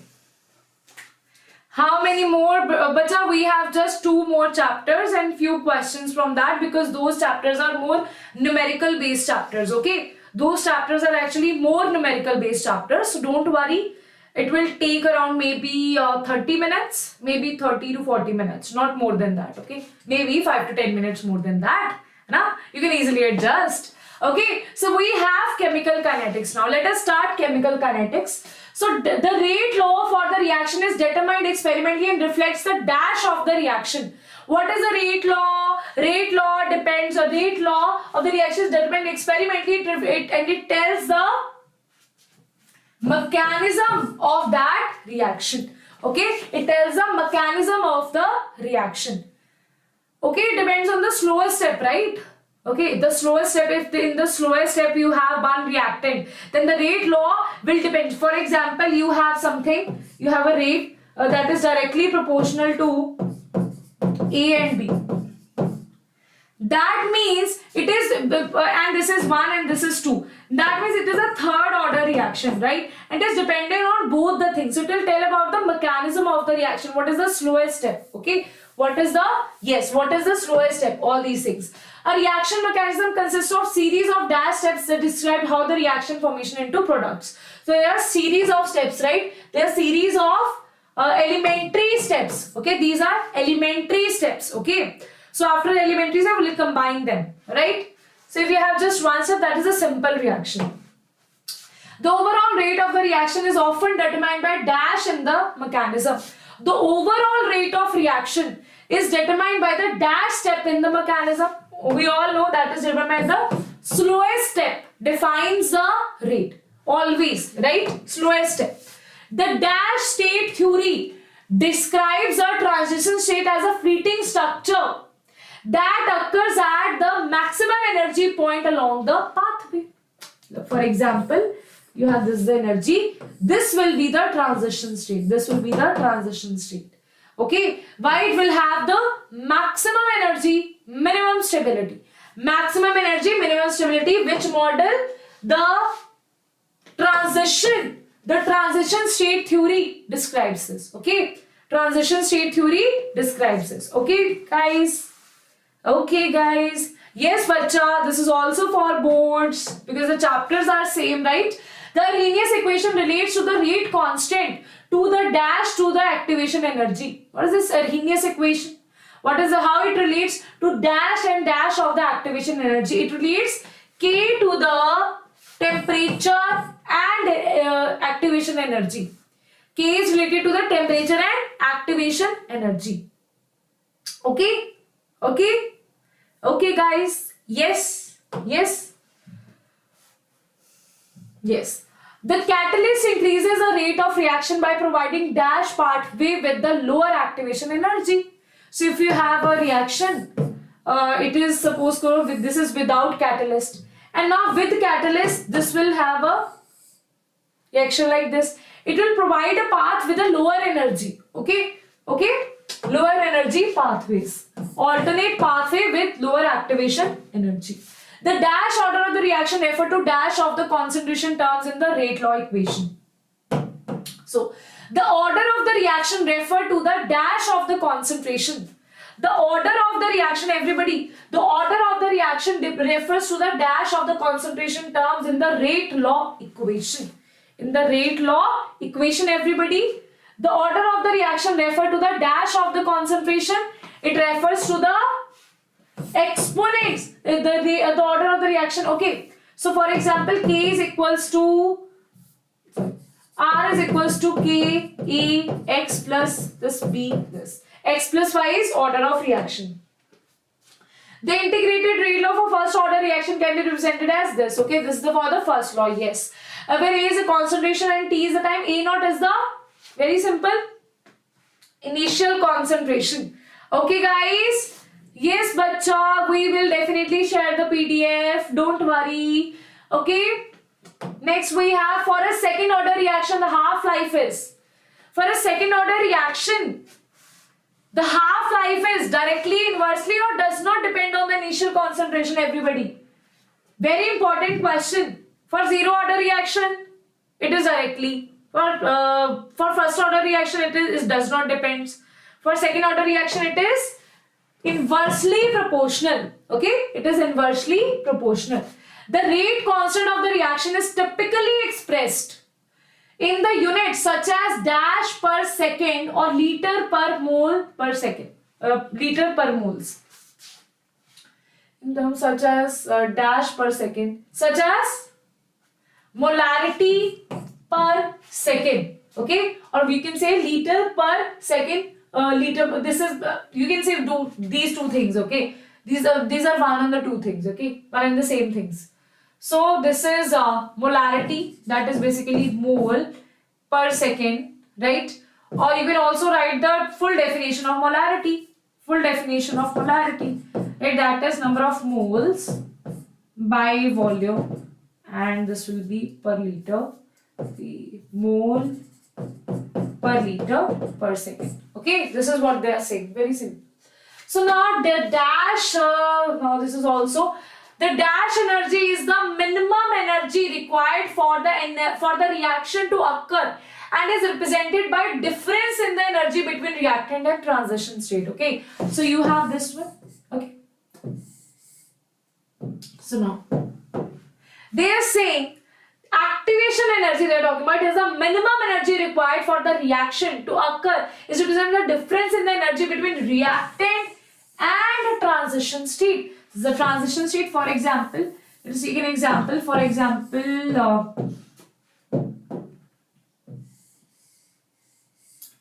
okay.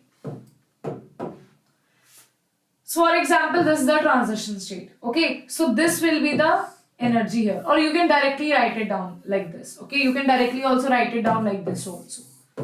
Same. This is same. Okay. So, I'm writing it. These are reactants, energy of reactants, and this is the energy of transition state. And the difference is EA. Okay, the difference is EA. Okay, it is going to tell how much energy is required. Next, you have in the bimolecular reaction, the rate law will often include the product of concentration of two reactants, right? It will include two, but does not raise to the power the stoichiometric coefficient like in case of equilibrium, right? Next, where the rate determining step of reaction mechanism is the slowest step and the dash the overall of this. Okay, the rate determining step of the reaction mechanism. The rate determining step of the reaction mechanism is the slowest step and dash of the overall reaction. And this is the determines the overall reaction. What is the slowest step? It determines what is the rate law and determines what will be the conditions. Everything it will determine. Okay, which will be the intermediate that defines the reaction. Okay, the order of the reaction can only be determined dash from the experimental data. It can be only predicted from the experimental data, right? The dash principle states that at equilibrium, the rate of forward and reverse reaction are equal. Which principle states that the rate of forward and backward reactions are equal? Which states that? Okay, the Lee-Chartler principle states that at equilibrium that should be equal, and to make it equal, the reactant and product will do anything to make the rate of reaction of forward and opposite reverse equal. The rate of the chemical reaction can be increased by increasing the dash of the reactants. The rate of the chemical reaction can be increased by increasing the dash of the reactants. Okay, that is increased by increasing the concentration of the reactants. Okay, if you're increasing the concentration here, this is R2P. You're increasing the concentration, it will want to decrease the concentration, and hence the rate of forward reaction will increase. Okay, according to Lee-Chartler principle, it will always behave in opposite manner. The reaction rate typically dash with increasing temperature due to more frequent collisions between molecules. There are collisions between the molecules. Because of that, the reaction typically increases with increasing the temperature. The reaction rate typically increases, the temperature increases, collisions increases, and hence rate increases. Okay, hence rate increases. The rate constant depends on dash and presence of catalyst inhibitors. Okay, the rate constant depends on dash and the presence of catalyst or inhibitors. What are catalysts? The positive catalysts they are talking about. Inhibitors, the negative catalysts they are talking about. Okay, the rate reaction depends on the temperature. Okay, if the temperature is getting increased, kinetic energy is going to increase, collisions are going to increase, rate is going to increase. Presence of catalyst will also change the activation energy, and hence it will change the rate of that reaction. Okay. The dash state is fleeting arrangement of atoms and bonds at the highest energy point of the transition pathway. The highest energy point is the transition state, right? The transition state is the fleeting point. The presence of dash can be altered. The presence of the dash can alter the mechanism of reaction. Everybody, the presence of a dash can alter the mechanism. What can alter the mechanism? The catalyst can alter the mechanism here. Right? Okay. Now let us see few questions from electrochemistry as well. Okay, let us see few questions from electrochemistry as well. Are you all ready? Yes, everybody. Are you all ready? Perfect. Yes. Very good, very good, very good. Yes, everybody. So now we are going to do electrochemistry. Okay. This is also a very numerical based chapter. The theory is very less, but that theory is very important. Okay. So conceptual questions are also asked from physical chemistry as well. The processes of converting chemical energy to electrical energy. Chemical to electrical energy. These are called, everybody, electrochemical cell. Chemical to electrical. Okay, chemical to electrical, electrochemical cell. Electrical to chemical, what is that called, everybody? In an electrochemical cell, the electrode at oxidation occurs is called the dash. Okay. In electrolysis, electrical energy is converted into chemical energy. Okay. Yes. In the electrochemical cells, the electrode. The electrode at which oxidation occurs, that is called. In an electrochemical cell they are talking about. Always remember lone, okay? Always remember lone. So loss of electron, oxidation, okay? That will occur at anode. Loss of electron, oxidation at anode, okay? The electrode at which reduction occurs, opposite of that.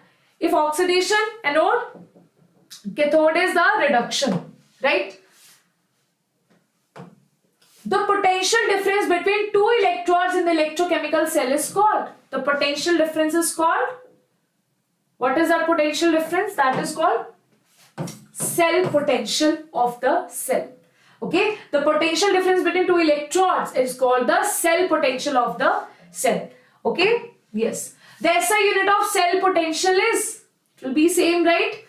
It will be very good. What is the SI unit of cell potential, everybody?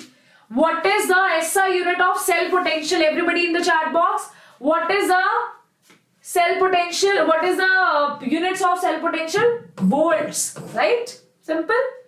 The units of voltage, right? The tendency of an electron to lose electron is measured by its, wants to lose electrons, that will be measured by the, everybody. Ma'am, please wait for our answers. Okay, actually I can see some lagging there. Okay, I'll wait for your answers. Okay, I'll wait. Okay. The tendency of the electron to lose electrons is measured by its. The tendency of, very good, volts, very good. The tendency of the electron to lose electrons is measured by the valency. Okay, Kirti saying valency. Potentiometer, we'll see the, okay. Another answer, Lakshmani is saying potentiometer, that is measured, is measured by the standard electron potential. You know that chart, the table, standard electron potential, that defines the tendency to lose or gain electrons, the power of to lose or gain electrons. Okay, so understood this? No. This is simple. Table will define the, it will lose electron. What is the oxidizing power? What is the reduction? What is the reducing power? Okay, it will define. Yes? STP is sitting. No. SEV. Standard electrode potential. Basically, standard reduction potential table you have in your NCERT. And you need to remember that. Okay, I'll also make a trick for you to remember the standard reduction potential chart. Okay, right? Yes. Okay, everybody. The standard hydrogen electrode, now she is here. Okay, she is here, is assigned a standard electrode potential of how many volts? That is assigned a value of 0 volt value, right? Okay, she is assigned 0 volt value. The cell potential under the standard conditions is denoted by, the cell potential under standard condition is denoted by, under standard conditions the cell potential will be denoted by a naught, right? A naught, E naught cell. And what is E naught cell? It will is equals to cathode reduction potential plus E naught anode reduction oxidation potential, right? And after doing this, after the calculations, E naught we always represented in the case of reduction potential, reduction minus E naught of reduction is always negative of E naught oxidation, right? So this will be E naught of anode reduction potential, right? Okay, this is the formula. Spontaneous reaction has cell potential dash then 0. For spontaneous reaction, delta G is always less than 0 and E is always, everybody, E is always for spontaneous reaction greater or less. E is always greater than this, right? Opposite to Gibbs free energy. Okay, opposite to Gibbs free energy. The Nernst equation relates to cell potential. This. Okay, this is the Nernst equation. Okay, this is the Nernst equation. E is this and this. F is Faraday's. And Q is what? Q is what? What is Q? If this is not equilibrium, obviously that is why we written Q, right? Q is the, everybody, Q is the reaction quotient, right? Okay, this is the reaction quotient.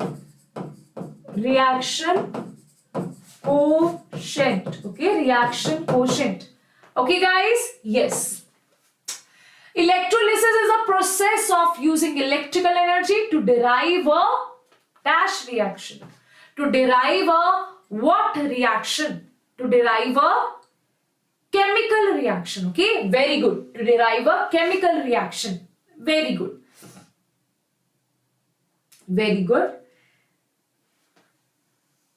Electrolysis process of using electrical energy to derive a, okay, to convert it into chemical energy to derive a non-spontaneous reaction. Why non-spontaneous we are saying?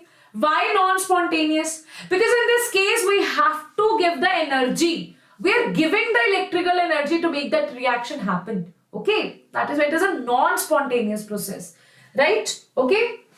So Faraday first law of electrolysis states that the amount of substance deposited at an electrode is directly proportional to dash pass through the cell. What is pass through the cell? Everybody, this weight is equals to ZID, okay? Right? This weight is equals to ZID.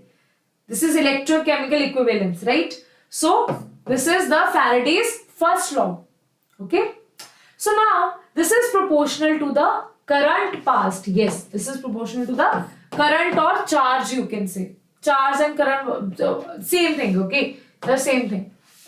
Faraday's second law of electrolysis, the masses of different substances deposited by the same amount of charge are proportional to their. Everybody, the masses of this are proportional to their. The ratio of masses is proportional to their equivalent weights. For example, this is A, this is B. So the weight of A by weight of B equals to equivalent mass of A divided by equivalent mass of, this is, they're attached in series, okay? That is why this is the correct answer here. The quantity of electricity required to deposit one equivalent mass of an element is called. The quantity of electricity required to deposit one equivalent mass of the element, if you want to deposit one equivalent mass, what is that quantity called? Everybody, what is that quantity called? Everybody, yes, very good. That is called 1 Faraday. The answer is 96500, right? The quantity of electricity required to deposit one equivalent mass of element is called 1 Faradays. That is 96500 coulombs. The electrode in which reduction occurs during electrolysis is called, during electrolysis reduction is taking place. In this case, that is called cathode, okay? That is called cathode, right? Okay. The electrode at which oxidation occurs, that is called anode. Guys, this is simple, okay? This is simple. Yes, very good. This is called anode. Now, the electrode at which oxidation occurs during this is called, we have done this, okay? The process of depositing a layer of metal on another material by electrolysis. The process of depositing a layer of metal on another material by electrolysis, with the help of electrolysis, that is called, what is that called? Another layer. What is that called, everybody? What is that called? The process of depositing other layer. The process of, very good, anode, cathode, very good. Very nice, Keith. Very nice. That is called electroplating. Okay? Electroplating. Very good. No, electroplating. Okay? Yes. In the electrolysis of water, hydrogen gas is produced. In the electrolysis of water, hydrogen gas is produced as dash electrode. In the electrolysis of water, hydrogen gas is produced at the dash electrode. It is produced at which electrode? Okay, this is like, we have done this so many times when we were in 10th also, right? It is produced as, very good, that is produced at cathode, okay? Now this is H positive, this is OH negative, this H positive cation will go to a negative electrode. Negative electrode here is cathode, okay? Cathode is a negative electrode here. So H2 will be deposited on cathode, right? Okay? Okay? In case no bacha, this cathode electrode, okay? See,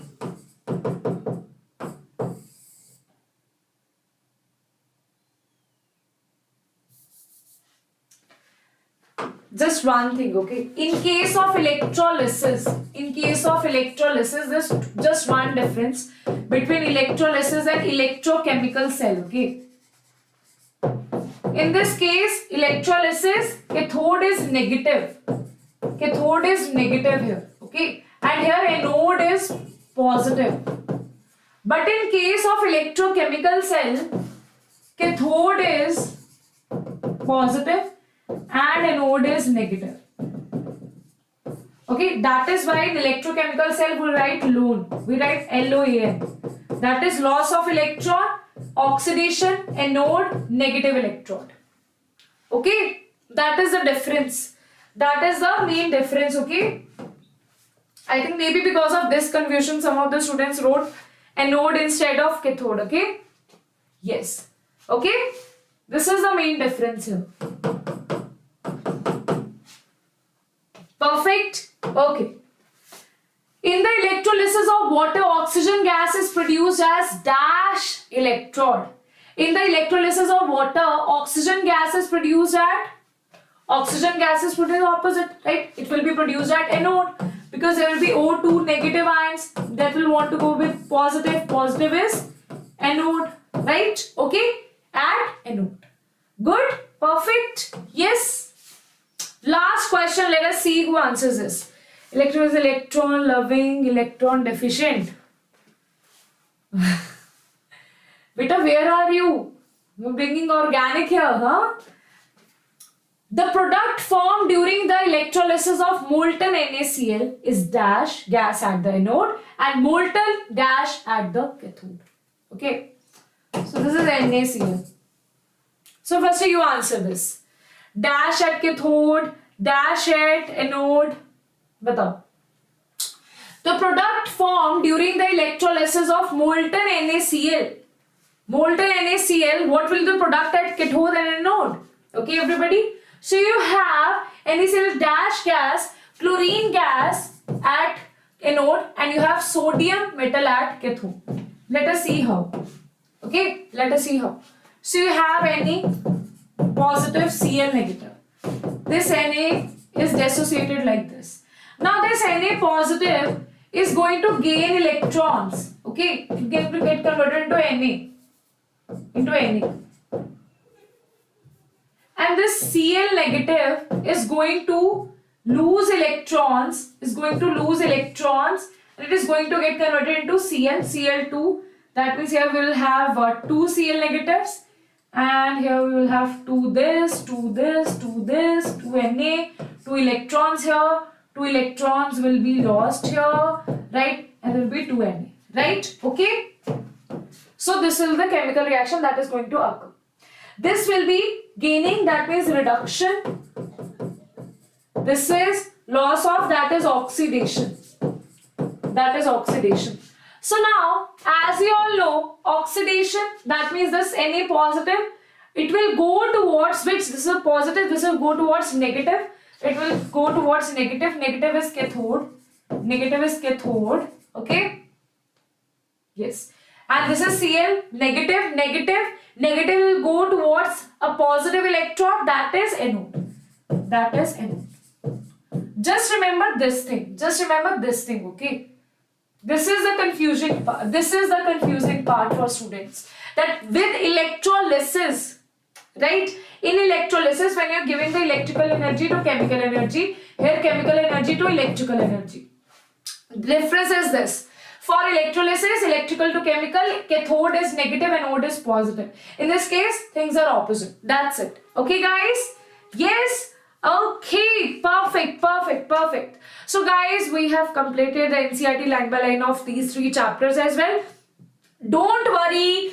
I know there are questions in your mind that, ma'am, will you take physical chemistry also? Yes, I'll definitely take physical chemistry as well. So next week, I am thinking about taking 1 session of physical chemistry. Let me see that if we get more time, because aldehyde ketones and carboxylic acid is a very big chapter. So one chapter I will try to, either I will start this from the next week or from this week itself. So it will be a combination of organic and physical chemistry side by side. Okay?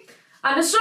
Yes? Okay, guys. Okay, then bye-bye. See you guys. All the very best. Do write it in the comment section. And yeah, I just forget about the song that I promised you guys, okay? I have not prepared for that, okay? I have not prepared for that. I have not prepared for the song. I have not prepared. So, I'm going to sleep. It's my sleeping time. Thank you, ma'am. Yes, even I'm feeling so tired. You know? Yes. Ma'am, solution please. Yes, I'm going to take the solution chapter. I promise you that. Okay, I'll take solution chapter either next Monday or this Saturday or this Sunday. I'll see. Okay, accordingly. Song. Okay, song. Okay. What song do you want to hear? I'm not a very good singer. Which song do you want to hear? Which song?